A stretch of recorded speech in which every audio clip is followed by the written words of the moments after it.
Hi മക്കളെ, എല്ലാവർക്കും bright അക്കാഡമിയുടെ YouTube ചാനലിലേക്ക് സ്വാഗതം. ഞാൻ നിങ്ങളുടെ സ്വന്തം MK.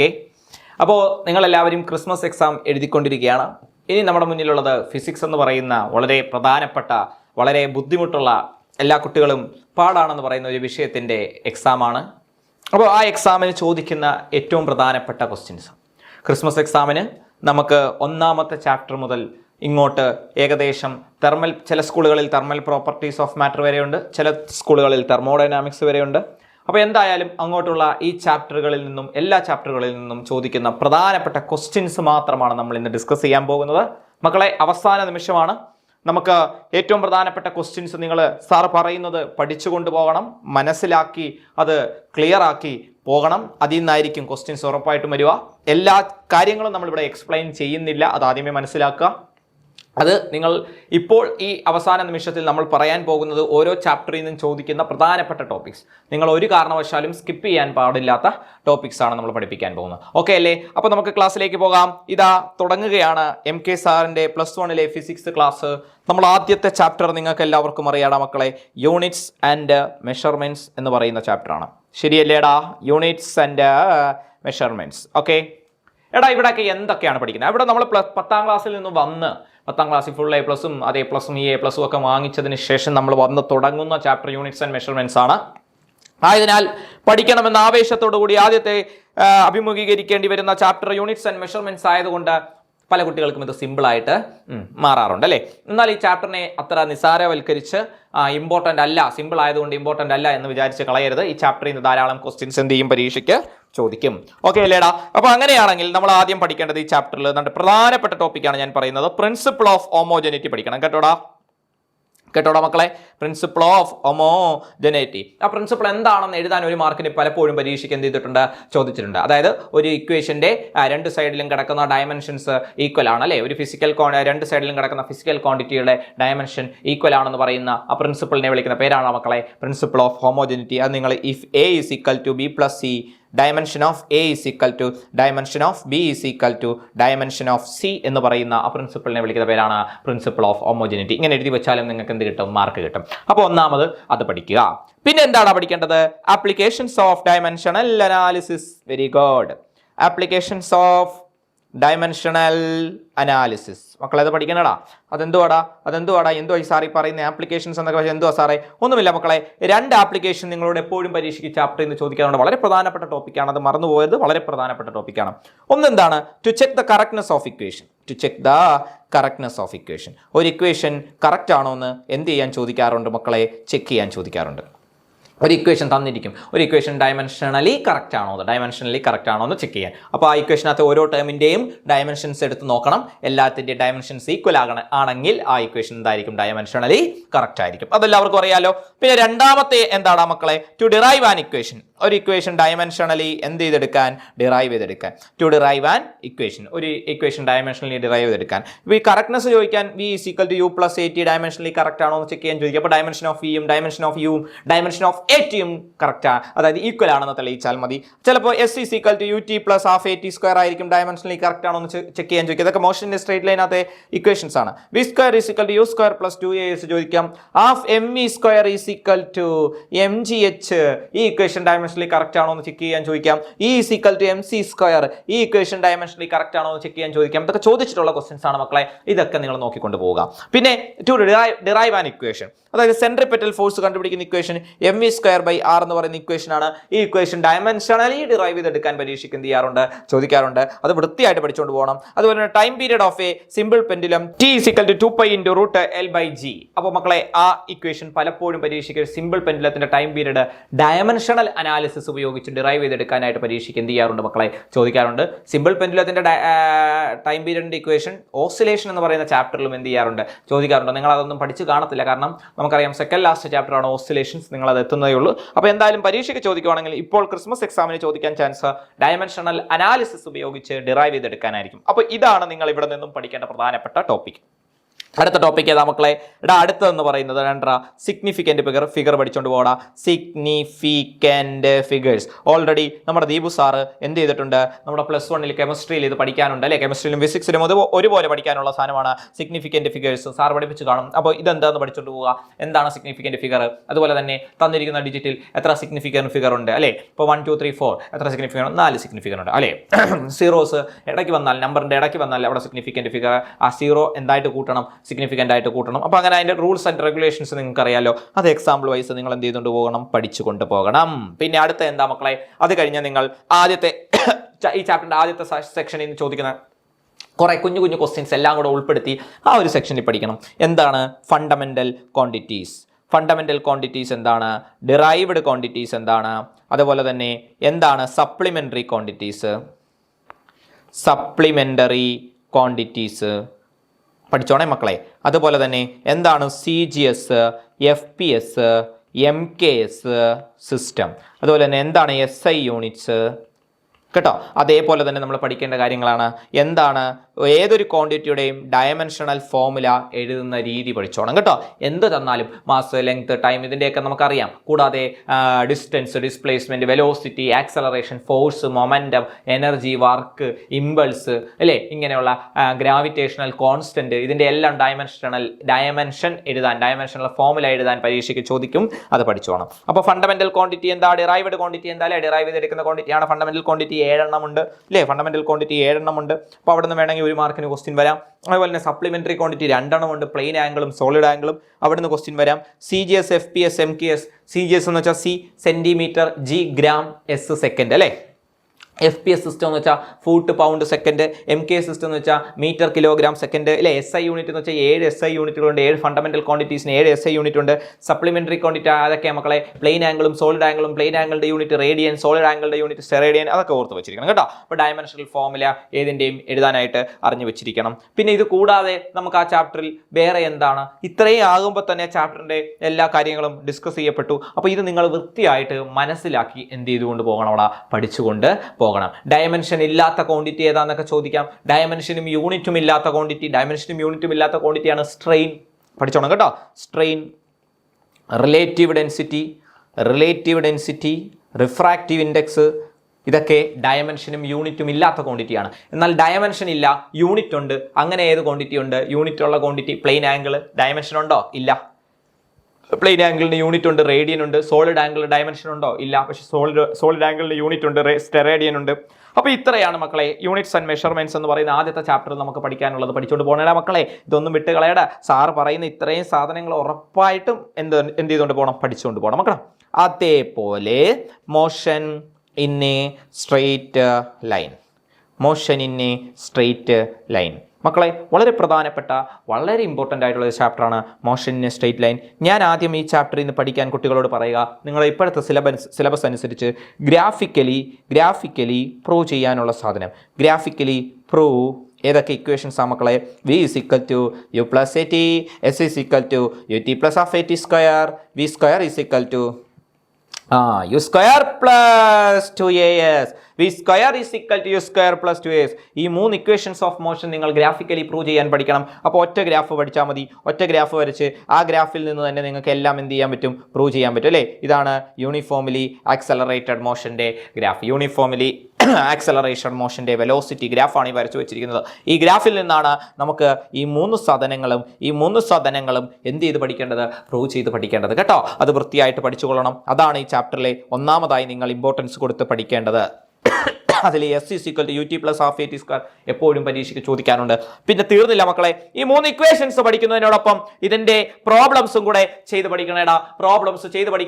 ഇതിനകത്ത് എല്ലാ ടേമും അറിയാലോ. V velocity, U initial velocity, A acceleration, T time, S displacement ആണ് കേട്ടോ. പഠിച്ചു പോകണേ മക്കളെ. പിന്നെ എന്താടാ? പിന്നെ നമ്മൾ ഈ ചാപ്റ്ററിൽ പഠിക്കാനുള്ളത് ഗ്രാഫിനെ കുറിച്ച് വൃത്തിയായിട്ട് അറിഞ്ഞു വെച്ചിരിക്കണം. ഒന്ന് പൊസിഷൻ ടൈം ഗ്രാഫും, രണ്ട് വെലോസിറ്റി ടൈം ഗ്രാഫും ആണ്. പൊസിഷൻ ടൈം ഗ്രാഫും വെലോസിറ്റി ടൈം ഗ്രാഫും പഠിച്ചു വെക്കണം. വളരെ ഇമ്പോർട്ടൻറ്റ് ടോപ്പിക്കാണ്. ഇവിടുന്ന് ചോദ്യങ്ങൾ വരും. ഒരു പൊസിഷൻ ടൈം ഗ്രാഫിന്റെ സ്ലോപ്പ് എടുത്താൽ നമുക്ക് എന്ത് കിട്ടും? Slope of position time graph gives എന്താടാ? വെലോസിറ്റി. ഒരു പൊസിഷൻ ടൈം ഗ്രാഫിന്റെ സ്ലോപ്പ് എടുത്താൽ നമുക്ക് എന്ത് കിട്ടുമെന്ന് പഠിച്ചു വെക്കുക മക്കളെ? വെലോസിറ്റി. അതേപോലെ തന്നെ slope of velocity time graph. Sir ഞങ്ങൾ വെലോസിറ്റി ടൈം ഗ്രാഫിന്റെ സ്ലോപ്പ് ആണ് എടുക്കുന്നത്, ഞങ്ങൾക്ക് എന്ത് കിട്ടും സാർ? ആക്സലറേഷൻ കിട്ടും മക്കളെ. ആക്സലറേഷൻ കിട്ടുവടാ. Slope of velocity time graph gives acceleration. എന്നാൽ നിങ്ങൾ പറ മക്കളെ, എങ്ങനെയാണെങ്കിൽ area under velocity time graph gives എന്താടാ മക്കളെ? ഡിസ്പ്ലേസ്മെന്റ് കിട്ടും. പഠിച്ചു വെക്കണേടാ. ഇതൊക്കെ ഇമ്പോർട്ടന്റ് ടോപ്പിക്കാണ്. Area under velocity time graph gives displacement. ഈ മൂന്ന് കാര്യങ്ങൾ നിങ്ങൾ ആ ഗ്രാഫിൽ നിന്ന് പഠിച്ചു വെക്കണം. ആ ഗ്രാഫിനെ കുറിച്ച് മനസ്സിലാക്കി വെച്ചേക്കണം. അത് കഴിഞ്ഞാൽ സാർ എന്താണ് സാർ ഞങ്ങൾക്ക് ആ ചാപ്റ്ററിൽ പഠിക്കാനുള്ളത്? അത് കഴിഞ്ഞാൽ എന്താണ് പഠിക്കാനുള്ളത് മക്കളെ? മോഷൻ അണ്ടർ ഗ്രാവിറ്റി പഠിക്കണം. മോഷൻ അണ്ടർ ഗ്രാവിറ്റി എന്ന് വെച്ചാൽ എന്താ? മോഷൻ അണ്ടർ ഗ്രാവിറ്റി എന്ന് പറഞ്ഞാൽ എന്താണ് സാർ അർത്ഥം? അതായത് നമ്മൾ ഒരു ബോഡിയെ മുകളിൽ നിന്ന് താഴേക്ക് ഇടുന്നു. അപ്പോൾ ആ ബോഡി ഏത് ആക്സലറേഷനോട് കൂടിയാണ് താഴേക്ക് വിടുന്നത്? ജസ്റ്റ് നമ്മളൊരു ബോഡിയെ ഡ്രോപ്പ് ചെയ്യുക എന്ന് പറയുമ്പോൾ ശ്രദ്ധിക്കുക. If a body is dropped from A height എന്ന് പറഞ്ഞാൽ ഡ്രോപ്ഡ് ഫ്രം എ ഹൈറ്റ്, ഇവിടെയൊക്കെ മനസ്സിലാക്കി വെക്കേണ്ട കാര്യങ്ങളാണ് കേട്ടോ. ഡ്രോപ്ഡ് ഫ്രം എ ഹൈറ്റ് എന്ന് പറഞ്ഞാൽ ഇനിഷ്യൽ വെലോസിറ്റി 0 ആയിട്ട് എടുക്കണം. പഠിച്ചു വെച്ചേക്കണം കേട്ടോ. അതേപോലെ തന്നെ ആക്സലറേഷൻ എപ്പോഴും -g ആയിട്ട് എടുക്കണം. ആക്സലറേഷൻ ഡ്യൂ ടു ഗ്രാവിറ്റിക്ക് തുല്യമാകും. അതേപോലെ തന്നെ ഒരു ക്വാണ്ടിറ്റി നിങ്ങൾ മോഷൻ അണ്ടർ ഗ്രാവിറ്റിയിൽ ഒരു ക്വാണ്ടിറ്റി മെഷർ ചെയ്യുമ്പോൾ മുകളിൽ ഞാൻ പഠിപ്പിക്കുന്നത് ഇങ്ങനെയാണ്, അതുപോലെ പഠിക്കണം കേട്ടോ. മുകളിലോട്ട് മെഷർ ചെയ്യുന്നതെല്ലാം പോസിറ്റീവ്, താഴേക്ക് മെഷർ ചെയ്യുന്നതെല്ലാം നെഗറ്റീവ്.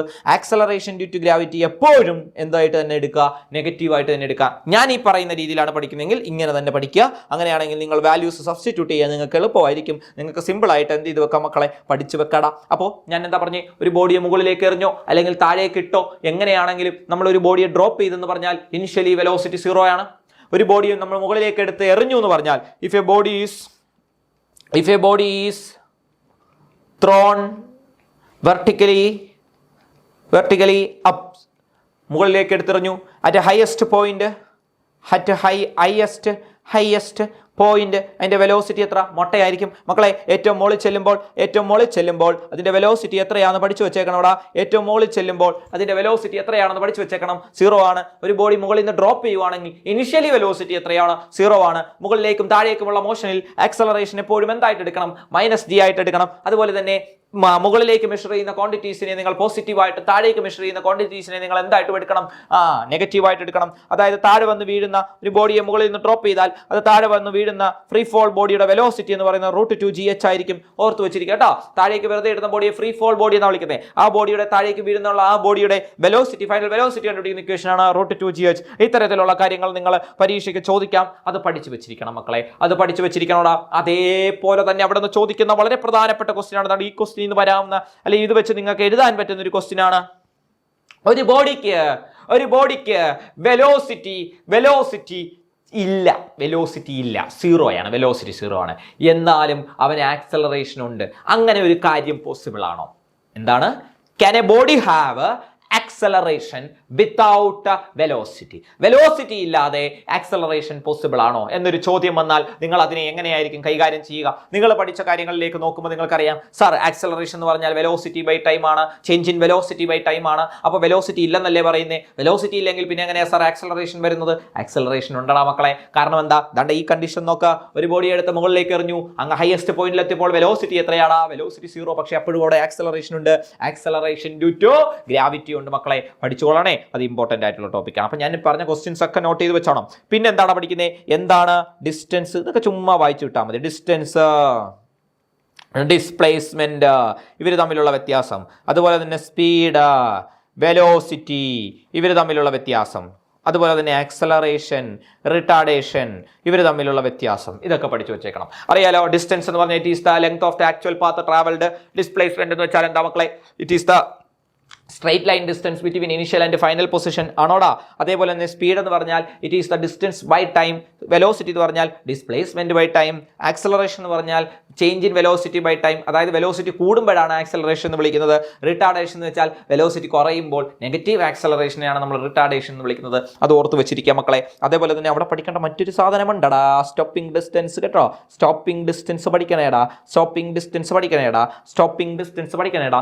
എന്താ സ്റ്റോപ്പിംഗ് ഡിസ്റ്റൻസ്? നമ്മൾ വാഹനത്തിൽ പോയിക്കൊണ്ടിരിക്കുക, നമ്മൾ പെട്ടെന്ന് ഒരു പട്ടി കുറുക്ക് ചാടി, നമ്മൾ ബ്രേക്ക് ചവിട്ടുന്നു, ബ്രേക്ക് ചവിട്ടി അവിടെ തന്നെ വണ്ടി നിൽക്കുവോ? നമ്മുടെ വാഹനത്തിന്റെ കാര്യമാണ് പറയുന്നത്, അവിടെ തന്നെ നിൽക്കില്ല. ബ്രേക്ക് ചവിട്ടിയതിന് ശേഷം വണ്ടി കുറച്ചും കൂടെ മുന്നോട്ട് നീങ്ങുമല്ലോ. അപ്പം ചവിട്ടിയതിന് ശേഷം അത് മുന്നോട്ട് നീങ്ങിയ ഒരു ഡിസ്റ്റൻസ് ഉണ്ടല്ലോ, കുറച്ച് ചെറിയൊരു ഡിസ്റ്റൻസ് ഉണ്ടല്ലോ, ആ ഡിസ്റ്റൻസിനെ സ്റ്റോപ്പിംഗ് ഡിസ്റ്റൻസ് എന്ന് വിളിക്കും. സ്റ്റോപ്പ് ചെയ്യുന്നതിന് മുന്നേ ഉള്ള ആ ഡിസ്റ്റൻസ് ഉണ്ടല്ലോടാ, സ്റ്റോപ്പ് ചെയ്യാൻ വേണ്ടി ചവിട്ടിയപ്പോൾ അത് കഴിഞ്ഞ് കുറച്ചും കൂടെ നീങ്ങിയല്ലോ അവര്, ആ ഡിസ്റ്റൻസിനെ വിളിക്കുന്ന പേരാണ് എന്ത്? Stopping distance. അതൊന്ന് ഓർത്ത് വെച്ചേക്കണം, അതിന്റെ ഇക്വേഷൻ ഓർത്ത് വെച്ചേക്കണടാ മക്കളെ. അതേപോലെ തന്നെ സ്പീഡ് എന്ന് പറയുന്നത് സ്കെയിലാർ ക്വാണ്ടിറ്റി ആണ്, വെലോസിറ്റി എന്ന് പറയുന്നത് വെക്ടർ ക്വാണ്ടിറ്റി ആണ്, ആക്സലറേഷനും വെക്ടർ ക്വാണ്ടിറ്റി ആണ്, അതേപോലെ തന്നെ ഡിസ്പ്ലേസ്മെന്റും വെക്ടർ ക്വാണ്ടിറ്റി ആണ്. അങ്ങനെയാണെങ്കിൽ വേറെ ഒരു സാധനമുണ്ട്, ദാണ്ടടാ പിടിച്ചോടാ, ഇതേപോലെ ചോദിക്കുന്നത് യൂണിഫോം സ്പീഡ് അല്ലെങ്കിൽ വെലോസിറ്റി അല്ലെങ്കിൽ ആക്സലറേഷൻ ഡെഫിനിഷൻ വരാം. അതേപോലെ തന്നെ average speed, velocity, acceleration, instantaneous speed, velocity, acceleration. അപ്പോൾ യൂണിഫോം എന്ന് വെച്ചാൽ ഈക്വൽ ബൈ ഈക്വൽ ചേർത്താൽ മതി. Sir speed, uniform speed sir ഒന്ന് ഡിഫൈൻ ചെയ്ത് പറഞ്ഞു സാർ, ബാക്കിയെല്ലാം ഞങ്ങൾ തന്നെ പറഞ്ഞോളാം. പറയാലോ, യൂണിഫോം സ്പീഡ് ശ്രദ്ധിച്ച മക്കളെ, equal distance by equal time. അപ്പോൾ യൂണിഫോം വെലോസിറ്റിയോ equal displacement by equal time. അപ്പോൾ യൂണിഫോം ആക്സലറേഷനോ equal change in velocity by equal time. കണ്ടോ? അപ്പോൾ എല്ലാം ഈക്വൽ ഈക്വൽ ഈക്വൽ ചേർത്താൽ യൂണിഫോം. തുല്യ ദൂരങ്ങൾ തുല്യ സമയ ഇടവേളകളിൽ കവർ ചെയ്താൽ അവൻ ഏത് സ്പീഡിലാണെന്ന് പറയാം? യൂണിഫോം സ്പീഡ് അല്ലെങ്കിൽ യൂണിഫോം മോഷനിലാണെന്ന് പറയാം. അങ്ങനെയാണെങ്കിൽ ആവറേജ് എന്താ? ടോട്ടൽ ഡിസ്റ്റൻസ് ബൈ ടോട്ടൽ ടൈം അല്ലേ? ടോട്ടൽ ഡിസ്റ്റൻസ് ബൈ ടോട്ടൽ ടൈമിനെയാണ് ആവറേജ് സ്പീഡ് എന്ന് വിളിക്കുന്നത്, അല്ലെങ്കിൽ ടോട്ടൽ ഡിസ്പ്ലേസ്മെന്റ് ബൈ ടൈമിനെയാണ് ആവറേജ് വെലോസിറ്റി എന്ന് വിളിക്കുന്നത്. അതുപോലെ തന്നെ ആവറേജ് ആക്സലറേഷൻ. ഇൻസ്റ്റന്റേനിയസ് ഒന്ന് ശ്രദ്ധിച്ചോണേ. It is the instantaneous speed എന്ന് വെച്ചാൽ എന്താ? It is the speed at a particular time of instant. ഇപ്പോൾ ഒരു ബസ്സിൽ ഒരു കുട്ടി യാത്ര ചെയ്യുകയാണ്. ആ കുട്ടി പെട്ടെന്ന് ആ ബസ്സിന്റെ സ്പീഡോമീറ്ററിലേക്ക് നോക്കുന്നു. ആ കുട്ടി കണ്ട സ്പീഡ് എത്രയാണ് എന്നൊരു ചോദ്യം നിങ്ങൾക്ക് ക്വസ്റ്റ്യൻ ചോദിച്ചാൽ അതെങ്ങനെയാ സാർ ഞങ്ങൾക്ക് അറിയാവുന്നേ? ആ കുട്ടി കണ്ട സ്പീഡ് ആ കുട്ടിക്കല്ലേ അറിയത്തുള്ളൂ എന്ന് പറയാൻ പറ്റുമോ? ഇല്ല. ആ കുട്ടി കണ്ട സ്പീഡിന്റെ പേരെന്താണ് എന്നാണ് ചോദിച്ചത്. അത് എത്ര കിലോമീറ്റർ പെർ അവർ എന്നല്ല ചോദിക്കുന്നത്. ആ കുട്ടി കണ്ട സ്പീഡിന്റെ പേരെന്താണ്? ആ കുട്ടി കണ്ട സ്പീഡിന്റെ പേരാണ് ഇൻസ്റ്റന്റേനിയസ് സ്പീഡ്. ഞാൻ ഇവിടെ നിന്ന് പഠിപ്പിച്ചുകൊണ്ടിരിക്കുമ്പോൾ അതുവഴി ഒരുത്തൻ ബൈക്കിൽ പറന്നുപോയി. ഞാൻ നോക്കിയപ്പോൾ അവൻ പോയി കഴിഞ്ഞു. ഞാൻ നോക്കിയ സമയത്തുള്ള സ്പീഡ് അവന്റെ എത്രയാണെന്ന് വെച്ചാൽ ഏതാണെന്ന് പറഞ്ഞാൽ ഇൻസ്റ്റന്റേനിയസ് സ്പീഡാണ്. Particular time of instant. ഞാൻ നോക്കിയ സമയത്ത് അവന്റെ സ്പീഡ് അതാ. കുറച്ച് കഴിയുമ്പോൾ അവന്റെ സ്പീഡ് കുറയാം, കൂടാം. അതല്ല, നമ്മൾ നോക്കിയ സമയത്ത് സ്പീഡിനെ വിളിക്കുന്ന at a particular time of instant സ്പീഡിനെ വിളിക്കുന്ന പേരാണ് ഇൻസ്റ്റന്റേനിയസ് സ്പീഡ്. കേട്ടോ? അപ്പൊ അത്തരത്തിലുള്ള ചോദ്യങ്ങളൊക്കെ നിങ്ങൾ എന്ത് ചെയ്ത് വെച്ചേക്കണം? പഠിച്ച് വെച്ചിരിക്കണം. അപ്പോൾ അവിടുന്ന്, അതായത് motion in A straight line എന്ന് പറയുന്ന ചാപ്റ്ററിൽ നിന്നും ഏറ്റവും പ്രധാനപ്പെട്ടതായിട്ട് പഠിക്കാനുള്ളത് കാര്യങ്ങൾ അത്രയാണ് മക്കളെ. ഇനി നമുക്ക് പഠിക്കാനുള്ളത് ദാണ്ടടാ നമ്മുടെ കൊലകൊമ്പൻ ചാപ്റ്റർ ആണടാ, നമ്മുടെ അടിപൊളി ചാപ്റ്റർ ആണടാ, motion in a plane. Super chapter മക്കളെ. ഇത് അടിപൊളിയായിട്ട് പഠിച്ചോണം. ഏറ്റവും പ്രധാനപ്പെട്ട ചോദ്യങ്ങളിൽ നിന്നാണ് ഞാൻ പഠിപ്പിക്കാൻ പോകുന്നത്, പറഞ്ഞു തരാൻ പോകുന്നത്. ഒരു കാരണവശാലും സ്കിപ്പ് ചെയ്യാൻ പാടില്ലാത്ത ടോപ്പിക്കാണ് പ്രൊജക്ടൈൽ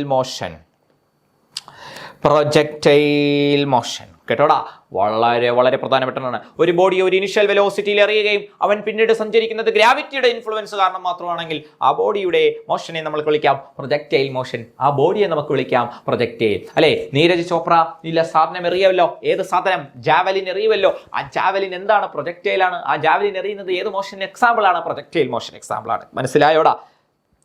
പാത്ത് ചോദിക്കും. പാത്ത് അല്ലെങ്കിൽ ട്രജക്ടറി എന്ന് പറഞ്ഞ് ചോദിക്കും. നിങ്ങൾക്കെല്ലാം പഠിച്ചു വെച്ചിട്ടുണ്ട്. പഠിപ്പിച്ചു വെച്ചേക്കുക. പരാബോള ആ path of the projectile, trajectory of the projectile എന്ന് ചോദിച്ചാൽ എന്താണ് മക്കളെ? പരാബോള. ചോദിക്കുവേ പഠിക്കണേ. അതേപോലെ തന്നെ ഇവിടെ 3 ഡെറിവേഷൻ ഉണ്ടടാ. 3 ഡെറിവേഷനും അതിന്റെ ഇക്വേഷനും പഠിക്കണമടാ. എന്തുവാടാ പഠിക്കേണ്ടത്? ടൈം ഓഫ് ഫ്ലൈറ്റ് എന്ന് വെച്ചാൽ ഇത് പോയി വീഴാൻ എടുക്കുന്ന സമയം. അങ്ങനെ ഓർക്കുക. അത് കണ്ടുപിടിക്കുന്ന ഇക്വേഷൻ ഞാൻ പറഞ്ഞു തരാം. ഡെറിവേഷനും കൂടെ പഠിക്കണം. T = സോറി മക്കളെ, time of flight is equal T is equal to 2u sin theta by g. t is equal to 2u sin theta by g. t is equal to 2u sin theta by g. പഠിക്കണടാ മക്കളെ. അത് കഴിഞ്ഞാൽ നമ്മളോട് ചോദിക്കുന്നത് എന്താണ്? Height കണ്ടുപിടിക്കുന്ന equation, maximum height കണ്ടുപിടിക്കുന്ന time of flight ആണ് ഇത്. ഫ്ലൈറ്റും ഹൈറ്റും ഒക്കെ ഒരേപോലെ എഴുതി വെച്ചേക്കുന്നത് അല്ലേ സാർ? Flight FLIGHT. ഇതെന്തുവാ? ഹൈറ്റ്. ഹൈറ്റ് കണ്ടുപിടിക്കുന്ന equation h is equal to u square sine square theta by 2g. u square sine square theta by 2g. പഠിക്കണേ, ഇക്വേഷൻ പഠിക്കണേ. അടുത്ത ചോദ്യം ഇന്നാ പിടിച്ചോ. എന്താണ് maximum range? R is equal to u square sin 2 theta by g. 2 theta by g ആണ്. R is equal to u square sin 2 theta by. Range എന്ന് വെച്ചാൽ എത്ര ദൂരം പോയി വീണു എന്നുള്ളതാണ്. ഇവിടുന്ന് അങ്ങോട്ടേക്കുള്ള ദൂരം, അതാണ് ഞാൻ എറിയുമ്പോൾ അങ്ങോട്ടേക്കുള്ള ദൂരം, അതാണ് റേഞ്ച് എന്ന്, ഹൊറിസോണ്ടൽ റേഞ്ച് എന്ന് പറയുന്നത്. അത് എത്രയാണ്? u square sin 2 theta by g. അതുപോലെ അവിടെ നിന്ന് ചോദിക്കാം ഏത് ആംഗിളിൽ എറിഞ്ഞാലാണ് മാക്സിമം റേഞ്ച് കിട്ടുക. എടാ മാക്സിമം റേഞ്ച് കിട്ടണമെങ്കിൽ ഇവിടെ sin 2 theta കിടക്കുന്നു, sin 90 വരണം. sin 90 വരണമെങ്കിൽ ആ തീറ്റ എത്ര വേണം? 2 theta. 2 into dash is equal to 90. അപ്പോൾ 2 into എത്ര വരണം? 45 ഡിഗ്രി വരണം. അപ്പോൾ എത്ര ഡിഗ്രിയിലാണ്? 45 ഡിഗ്രിയിലാണ് എന്ത് കിട്ടുന്നത്? മാക്സിമം റേഞ്ച് കിട്ടുന്നത്. മാക്സിമം എന്ത് കിട്ടുന്നത്? റേഞ്ച്. അപ്പോൾ പ്രൊജക്ടൈൽ മോഷനെ കുറിച്ച് ഇത്രയും കാര്യങ്ങളെങ്കിലും മിനിമം നിങ്ങൾ പഠിച്ചുകൊണ്ട് പോകണേ മക്കളെ. ഇത് ചോദിക്കുമെടാ. അങ്ങനെയാണെങ്കിൽ സാർ ആ ചാപ്റ്ററിൽ നിന്ന് ഞങ്ങൾ അടുത്ത ഇമ്പോർട്ടൻസ് കൊടുത്ത് പഠിക്കേണ്ട സാധനം എന്താണ് സാർ? ഇന്നാ പിടിച്ചോ sir, law of vector additions. എന്തൊക്കെയാണ്? ഒന്ന് triangle law of vector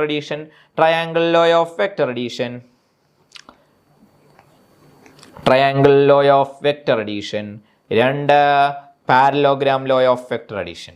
parallelogram law of vector addition. ഇത് രണ്ടും പഠിക്കാതെ ദൈവത്തിനെ ഓർത്ത് പരീക്ഷയ്ക്ക് പോകല്ലേ. Parallelogram law of vector addition ആണ് മോസ്റ്റ് ഇമ്പോർട്ടൻറ്റ്. അത് പഠിച്ചുകൊണ്ട് പോണേ. ട്രയാങ്കിൾ ലോയും ചോദിക്കും. അങ്ങനെയാണെങ്കിൽ പാരലോഗ്രാം ലോ അനുസരിച്ച് resultant R is equal to root of a square plus b square plus 2ab cos theta. പഠിച്ചോണേ. ഇമ്പോർട്ടൻറ്റ് ക്വസ്റ്റ്യൻ ആണ്. R is equal to root of a square plus b square plus 2ab cos theta. ഇനി അടുത്ത ചാപ്റ്ററിൽ നിന്ന് ചോദിക്കുന്നത് മക്കളെ ശ്രദ്ധിച്ചിരുന്നോണം. Most important derivation നമ്മുടെ പ്രൊജക്റ്റിൽ ചോദിച്ചില്ലെങ്കിൽ, പ്രൊജക്റ്റിൽ നിന്നും ക്വസ്റ്റ്യൻ വന്നില്ലെങ്കിൽ വരും. എന്നാൽ അവിടുന്ന് അവർ സ്കിപ്പ് ചെയ്താൽ ദാ കിടക്കും സെൻട്രിപെറ്റൽ ആക്സലറേഷൻ കിടക്കും കേട്ടോ. Centripetal acceleration. A is equal to r omega square. Equation പഠിക്കണം. അല്ലെങ്കിൽ A is equal to v square by r. ഈ സാധനം ഡിറൈവ് ചെയ്തെടുക്കാൻ പരീക്ഷയ്ക്ക് എന്ത് ചെയ്യും മക്കളെ? ചോദിച്ചിരിക്കുമെടാ. അപ്പൊ സെൻട്രിപെറ്റൽ ആക്സലറേഷന്റെ ഇക്വേഷൻ പഠിച്ചിരിക്കണം, അതിന്റെ ഡെറിവേഷൻ പഠിക്കണം, സർക്കുലാർ മോഷനെ കുറിച്ച് പഠിക്കണം, യൂണിഫോം സർക്കുലാർ മോഷനെ കുറിച്ച് പഠിക്കണം. ഇതൊക്കെ ഏത് ചാപ്റ്ററിൽ നിന്ന് പഠിക്കേണ്ടതാണ്? വെക്ടർ എന്ന് പറയുന്ന അല്ലെങ്കിൽ മോഷൻ ഇൻ എ പ്ലെയിൻ എന്ന് പറയുന്ന ചാപ്റ്ററിൽ പഠിക്കേണ്ടതാണ് മക്കളെ. വെക്ടറിന്റെ ക്ലാസിഫിക്കേഷനും കൂടെ പഠിച്ചോടാ. സ്കെയിലാറും വെക്ടറും ഒക്കെ പഠിക്കുമല്ലോ. മാഗ്നിറ്റ്യൂഡും ഡയറക്ഷനും പിന്നെ ലോസും കൂടെ ഒബേ ചെയ്യുന്ന triangle law and vector parallelogram ലോയും കൂടെ ഒബേ ചെയ്യുന്ന ആ ക്വാണ്ടിറ്റീസിനെയാണ് നമ്മൾ എന്തെന്ന് വിളിക്കുന്നത്? വെക്ടേഴ്സ് എന്ന് വിളിക്കുന്നത്. ആ വെക്ടറുകൾ പലതരത്തിലുണ്ട്. യൂണിറ്റ് വെക്ടർ അല്ലേ, എ ക്യാപ്പ് ഒക്കെ ഇട്ട് സൂചിപ്പിക്കും. I cap, J cap, K cap. Orthogonal unit vectors അല്ലേ, unit vectors along X Y Z axis. അതേപോലെ തന്നെ നൾ വെക്ടർ. മക്കളെ അവിടുന്ന് വരാടാ ചോദ്യം. നൾ വെക്ടറിനെ വിളിക്കുന്ന പേരാണ് സീറോ വെക്ടർ. അതിന്റെ പ്രോപ്പർട്ടീസ് ചോദിക്കാടാ, പഠിച്ചു വെച്ചേക്കണേടാ. അതേപോലെ തന്നെ അതിന്റെ എക്സാമ്പിൾ ചോദിക്കാം. Position of A body at ഒറിജിനിൽ ഇരിക്കുന്ന ഒരു ബോഡിയുടെ പൊസിഷൻ എത്രയാ? 0. യൂണിഫോം വെലോസിറ്റിയിൽ സഞ്ചരിച്ചുകൊണ്ടിരിക്കുന്ന ബോഡിയുടെ ആക്സലറേഷൻ എത്രയാ? 0.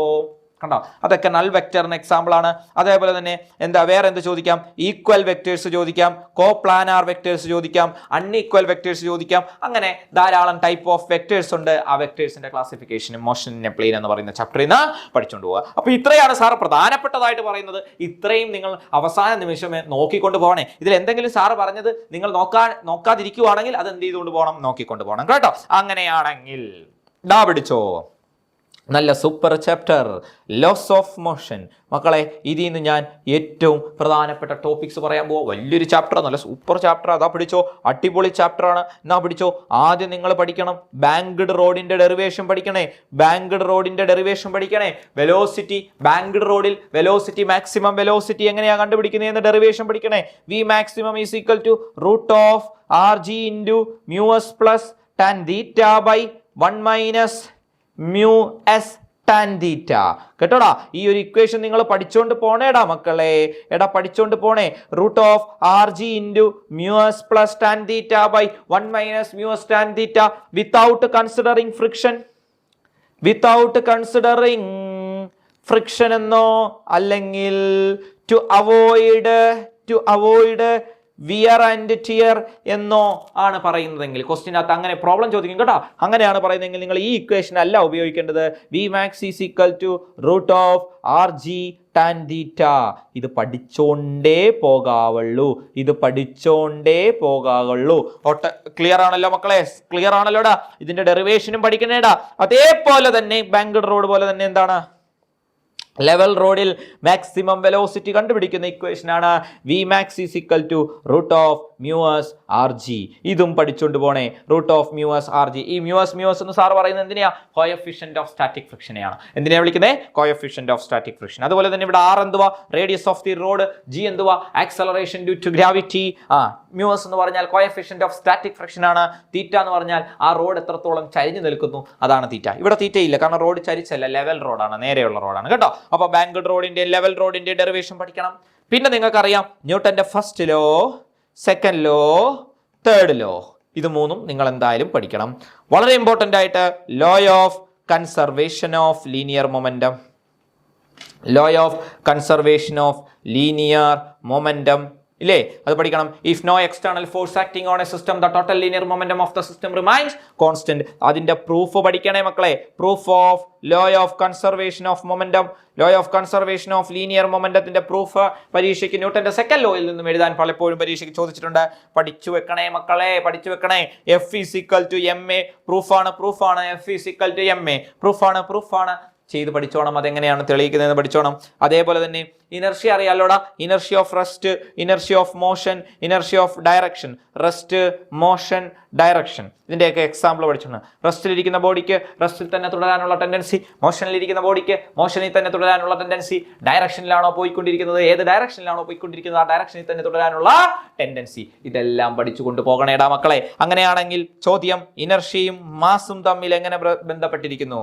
Inertia is directly proportional to mass. എടാ, മാസ് കൂടിയ ബോഡിക്ക് ഇനർഷ്യയും കൂടിയായിരിക്കും. നമുക്ക് ഒന്നും പറയാൻ സമയമില്ല, നമ്മൾ പെട്ടെന്ന് പറഞ്ഞു പോലെ. ആന കുത്താൻ വന്നാൽ എങ്ങനെ പോകണം? വളഞ്ഞു ഓടണം എന്നൊക്കെ പറയുന്നത്. മാസ് ആനയ്ക്ക് കൂടുതലാണ്, അതുകൊണ്ട് ആനയ്ക്ക് എന്തും കൂടുതലാണ്, ഇനർഷ്യയും കൂടുതലാണ്. അതേപോലെ തന്നെ നിങ്ങൾ പഠിക്കേണ്ട ഒരു ചോദ്യമാണെന്ത്? റീകോയിൽ. ധാരാളം ചോദ്യങ്ങളുള്ള ചാപ്റ്ററാണ്. Recoil of gun, recoil of gun. Gun പുറകിലേക്ക് അടിക്കുമ്പോൾ, വെടിവെക്കുമ്പോൾ ഗണ്ണ് പുറകിലേക്ക് വരുന്നതിന് കാരണം റീകോയിൽ വെലോസിറ്റി കണ്ടുപിടിക്കുന്ന ഇക്വേഷൻ എന്താണ്? Capital V is equal to minus M V by capital M. കണ്ടോ? പഠിച്ചോണം. Recoil velocity. നമ്മൾ വെടിവെക്കുമ്പോൾ ഗണ്ണ് പുറകിലോട്ട് വന്ന് അടിക്കത്തില്ലേ, വലിയ തോക്ക് വെച്ച് വെടിവെക്കുമ്പോൾ. അപ്പോൾ അത് സംഭവം എന്താണ്? Recoil velocity. ആ ഗണ്ണ് പുറകിലേക്ക് വരുന്ന വെലോസിറ്റിയെ വിളിക്കുന്ന പേര് റീകോയിൽ വെലോസിറ്റി. ബുള്ളറ്റ് മുന്നോട്ട് പോകുന്ന വെലോസിറ്റിയെ വിളിക്കുന്ന പേര് മസിൽ വെലോസിറ്റി. ആ റീകോയിൽ വെലോസിറ്റി കണ്ടുപിടിക്കുന്ന ഇക്വേഷൻ നിങ്ങൾ പഠിച്ചുകൊണ്ട് പോകണം മക്കളെ. വളരെ പ്രധാനപ്പെട്ട ചാപ്റ്ററാണ്, വളരെ പ്രധാനപ്പെട്ട ടോപ്പിക്കുമാണ് കേട്ടോ. പിന്നെ നമുക്ക് പഠിക്കാനുള്ളത്, എടാ, ലിഫ്റ്റിന്റെ കേസിൽ അപ്പാരന്റ് വെയിറ്റ്, ലിഫ്റ്റിന്റെ കേസ് പഠിച്ചോണേ. അപ്പാരന്റ് വെയിറ്റിന്റെ lift R is equal to mg. Lift റെസ്റ്റിലാണെങ്കിൽ R is equal to mg. Apparent weight is equal to mg. Lift റെസ്റ്റിലോ യൂണിഫോം മോഷനിലാണെങ്കിൽ R is equal to mg. Lift മോളോട്ട് പോവുകയാണെങ്കിൽ R is equal to m into g plus a. Upward ആണെങ്കിൽ, lift താഴോട്ട് പോവുകയാണെങ്കിൽ R is equal to m into g minus a. ഈ ഇക്വേഷനൊക്കെ ഉപയോഗിച്ച് പഠിക്കാം കേട്ടോ. ആറിനെ അപ്പാരന്റ് വെയിറ്റ് നമുക്ക് വിളിക്കാം. ലിഫ്റ്റ് പൊട്ടിപ്പോയി, ലിഫ്റ്റിനകത്ത് നിൽക്കുക, ലിഫ്റ്റ് പൊട്ടിപ്പോയി, ഫ്രീ ഫോൾ എന്ന് വിളിക്കും. ഫ്രീ ഫോൾ സമയത്ത് അപ്പാരന്റ് വെയിറ്റ് എന്ന് പറയുന്നത് 0. ഇതാണ് ലിഫ്റ്റിന്റെ പല കേസസ് എന്ന് പറയുന്നത്. ക്ലിയർ ആണല്ലോ മക്കളെ? പിന്നെ അതിനകത്ത് എന്താണ് പഠിക്കാനുള്ളത്? പിന്നെ നമുക്ക് പഠിക്കാനുള്ളത് എന്ന് പറയുമ്പോൾ ഫ്രിക്ഷൻ എന്ന് പറയുന്ന ടോപ്പിക്കാണ് കേട്ടോ. ഫ്രിക്ഷൻ എന്താണെന്ന് പഠിക്കണം. ഫ്രിക്ഷന്റെ അഡ്വാൻറ്റേജസും ഡിസ്അഡ്വാൻറ്റേജസും പഠിക്കണം. ഡിസഡ്വാൻറ്റേജസും പഠിക്കണം. Friction is called necessary evil എന്ന് വിളിക്കും. എന്തുകൊണ്ടാണ്? ഫ്രിക്ഷൻ അഡ്വാൻറ്റേജും ഡിസഡ്വാൻറ്റേജും ഉള്ളതാണ്.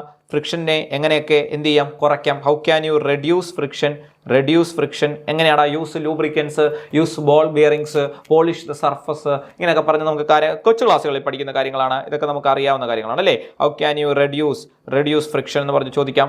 അതുപോലെ തന്നെ ഫ്രിക്ഷൻ്റെ ക്ലാസിഫിക്കേഷൻ ചോദിക്കും. ക്ലാസിഫിക്കേഷൻ എന്തൊക്കെയാടാ? സ്റ്റാറ്റിക് ഫ്രിക്ഷൻ അല്ലേ, സ്റ്റാറ്റിക് ഫ്രിക്ഷൻ. അതുപോലെ തന്നെ കൈനറ്റിക് ഫ്രിക്ഷൻ. സ്റ്റാറ്റിക് ഫ്രിക്ഷൻ എന്ന് വെച്ചാൽ റെസ്റ്റിലിരിക്കുമ്പോഴുള്ളത്. കൈനറ്റിക് ഫ്രിക്ഷൻ എന്ന് വെച്ചാൽ മൂവ് ചെയ്തതിന് ശേഷമുള്ളത്. സ്റ്റാറ്റിക് ഫ്രിക്ഷൻ്റെ മാക്സിമം വാല്യൂവിനെ വിളിക്കുന്ന പേരാണ് ലിമിറ്റിംഗ് ഫ്രിക്ഷൻ. അപ്പോൾ ഇതൊക്കെ ഫ്രിക്ഷനെ കുറിച്ച് നിങ്ങൾ പഠിച്ചു വെച്ചേക്കണം മക്കളെ, മറക്കല്ലേടാ. അങ്ങനെയാണെങ്കിൽ പിന്നെ നമുക്ക് പഠിക്കാനുള്ളത് എന്താണ്? വളരെ പ്രധാനപ്പെട്ട ടോപ്പിക്ക് ഇമ്പൾസീവ് ഫോഴ്സ് കേട്ടോ. Impulsive force, A very large force acting on A very short time interval of time. Cricket bat ഉപയോഗിച്ച് ബോളിനെ അടിച്ചു തെറിപ്പിക്കുന്നത്, ചുറ്റിക ഉപയോഗിച്ച് ആണി അടിക്കുന്നത്, ഇതൊക്കെ വെരി ലാർജ് ഫോഴ്സ് ആണ് വെരി ഷോർട്ട് ടൈമിൽ. അതുപോലെ തന്നെ എന്താണ് ഇമ്പൾസ് എന്ന് ചോദിക്കാം. Impulse I = force into time എന്നാണ്. യൂണിറ്റ് എന്തായിരിക്കും? ന്യൂട്ടൺ സെക്കൻഡ് ആണ് കേട്ടോ. ഇമ്പൾസ് = ഫോഴ്സ് ഇൻറ്റു ടൈം എന്നാണ്. യൂണിറ്റ് എന്താണ്? Newton second. എടാ ടൈം കൂട്ടിയാൽ ഫോഴ്സ് കുറയും. ഷോക്ക് അബ്സോർബർ അങ്ങനെയാണ് പ്രവർത്തിക്കുന്നത്. ക്രിക്കറ്റ് ബോൾ ക്യാച്ച് ചെയ്യുമ്പോൾ കൈ പുറകിലേക്ക് കൊണ്ടുപോകുന്ന ടൈം കൂടുമ്പോൾ ഫോഴ്സ് കുറയും, ഇമ്പൾസ് ഫോഴ്സ് കുറയും, അല്ലെങ്കിൽ ഫോഴ്സ് കുറയും. അതുകൊണ്ടാണ്. അതൊക്കെ ഓർത്ത് വെച്ചിരിക്കുക. പിന്നെ എന്താ പഠിക്കാനുള്ളത്? വളരെ പ്രധാനപ്പെട്ട തിയറി. ഈ തിയറി വെച്ചിട്ട് പ്രോബ്ലം ചോദിക്കാം. ഇമ്പൾസ് മൊമെൻറ്റം തിയറി കേട്ടോ. ഇമ്പൾസ് മൊമെൻറ്റം തിയറി പഠിക്കണം. ഇമ്പൾസ് = ചേഞ്ച് ഇൻ മൊമെൻറ്റം കേട്ടോ. Impulse = change in momentum. പഠിച്ചോണേ മക്കളെ. Impulse = change in momentum. വളരെ ഇമ്പോർട്ടൻ്റ് ആയിട്ടുള്ള ടോപ്പിക്കാണ് കേട്ടോ. ഇത് കഴിഞ്ഞാൽ, ഇത്രയും പഠിച്ചു കഴിഞ്ഞാൽ നമ്മൾ അടുത്ത ചാപ്റ്ററിലേക്ക് പോകുകൂടാ. അടുത്ത ചാപ്റ്റർ ഏതാടാ? Work energy power. വളരെ ഇമ്പോർട്ടൻ്റ് ടോപ്പിക്. എന്തൊക്കെയാണ് അവിടെ പഠിക്കാനുള്ളത്? ഒന്നാമത്തെ കാര്യം എന്താണ് വർക്ക് എന്ന് പഠിക്കും. Work W = F.S Fs cos θ അല്ലേ. അതുപോലെ തന്നെ പോസിറ്റീവ് വർക്കുണ്ട്, നെഗറ്റീവ് വർക്കുണ്ട്, സീറോ വർക്കുണ്ട് അല്ലേ. ഫോഴ്സും ഡിസ്പ്ലേസ്മെൻറ്റും സെയിം ഡയറക്ഷൻ ആണെങ്കിൽ പോസിറ്റീവ് വർക്ക്, ഫോഴ്സും ഡിസ്പ്ലേസ്മെൻറ്റും ഓപ്പോസിറ്റ് ഡയറക്ഷൻ ആണെങ്കിൽ നെഗറ്റീവ് വർക്ക്, ഫോഴ്സും ഡിസ്പ്ലേസ്മെൻറ്റും പെർപെൻഡിക്കുലർ ആണെങ്കിൽ സീറോ വർക്ക്. ഒരു ചുമട്ട് തൊഴിലാളി ഒരു ചാക്ക് പൊക്കിക്കൊണ്ട് നടന്നു നീങ്ങുന്നു. അയാൾ ഫോഴ്സ് എങ്ങോട്ടാണ് കൊടുക്കുന്നത്? മുകളിലോട്ട്. ഡിസ്പ്ലേസ്മെൻറ്റ് എങ്ങോട്ടാണ്? സൈഡിലോട്ട്. ഫോഴ്സ് മുകളിലോട്ട്, ഡിസ്പ്ലേസ്മെൻറ്റ് സൈഡിലോട്ട്. അപ്പോൾ ആംഗിൾ എത്രയാണ്? 90 ഡിഗ്രി. അപ്പോൾ cos 90 കൊടുക്കണം. cos 90 എത്രയായിപ്പോൾ? Zero work. അത് സീറോ വർക്കാണ്. അതേപോലെ തന്നെ നമ്മൾ കിണറ്റിൽ നിന്നും വെള്ളം കോരുന്നു. What is the work done by the gravitational force എന്ന് ചോദിച്ചാൽ എങ്ങനെയാണ്? നമ്മൾ കിണറ്റിൽ നിന്ന് വെള്ളം കോരുമ്പോൾ വെള്ളം എങ്ങോട്ടാണ് പോകുന്നത്? മേളോട്ടാണ് പോകുന്നത് അല്ലേ. തൊട്ടിക്കകത്ത് കോരി മുകളിലോട്ടാണ് കൊണ്ടുപോകുന്നത്. അപ്പോൾ ഡിസ്പ്ലേസ്മെൻറ്റ് മുകളിലോട്ട്, ഗ്രാവിറ്റേഷണൽ ഫോഴ്സ് എങ്ങോട്ടാണ്? താഴോട്ട്. അപ്പോൾ ഫോഴ്സും ഡിസ്പ്ലേസ്മെൻറ്റും ഏത് ആംഗിളിലാണ്? ഓപ്പോസിറ്റ് ആംഗിളിലാണ്. അതായത് 180 ഡിഗ്രിയാണ്. അപ്പോൾ cos 180 എത്ര? -1. അപ്പോൾ ആ വർക്ക് എന്താ? നെഗറ്റീവ് വർക്കാണ്. അപ്പോൾ അത്തരത്തിലുള്ളൊരു ചോദ്യം അവിടെ നിന്ന് ചോദിക്കാം. പിന്നെ എന്താണ് kinetic energy? It is the energy possessed by a body by virtue of its motion half mv² ആണ്. അതിൻ്റെ ഡെറിവേഷൻ പഠിക്കണം. വർക്ക് എനർജി തിയറം പഠിക്കണം. മോസ്റ്റ് ഇമ്പോർട്ടൻറ്റ് ക്വസ്റ്റ്യൻ ആണ്. തിയറം എന്തുവാ? വർക്ക് ഡൺ = എന്തുവാടാ? Change in kinetic energy. Work done = change in kinetic energy എന്ന് പറയുന്ന തിയറത്തെ വിളിക്കുന്ന പേരാണ് work energy theorem. Work done = change in kinetic energy. അത് പഠിച്ചോണം. അതിൻ്റെ ഡെറിവേഷൻ പഠിച്ചോണം. പിന്നെന്തുവാ? പൊട്ടൻഷ്യൽ എനർജിയുടെ ഇക്വേഷൻ എന്തുവാ? mgh അല്ലേ. പൊട്ടൻഷ്യൽ എനർജി ഓഫ് എ സ്പ്രിങ്ങിൻ്റെ കേസിൽ പൊട്ടൻഷ്യൽ എനർജിയുടെ ഡെറിവേഷൻ പഠിച്ചോണം. U = ½ kx². പഠിച്ചോണേ മക്കളെ. അതേപോലെ വളരെ മോസ്റ്റ് ഇമ്പോർട്ടൻറ്റ് ടോപ്പിക്കാണ് law of conservation of mechanical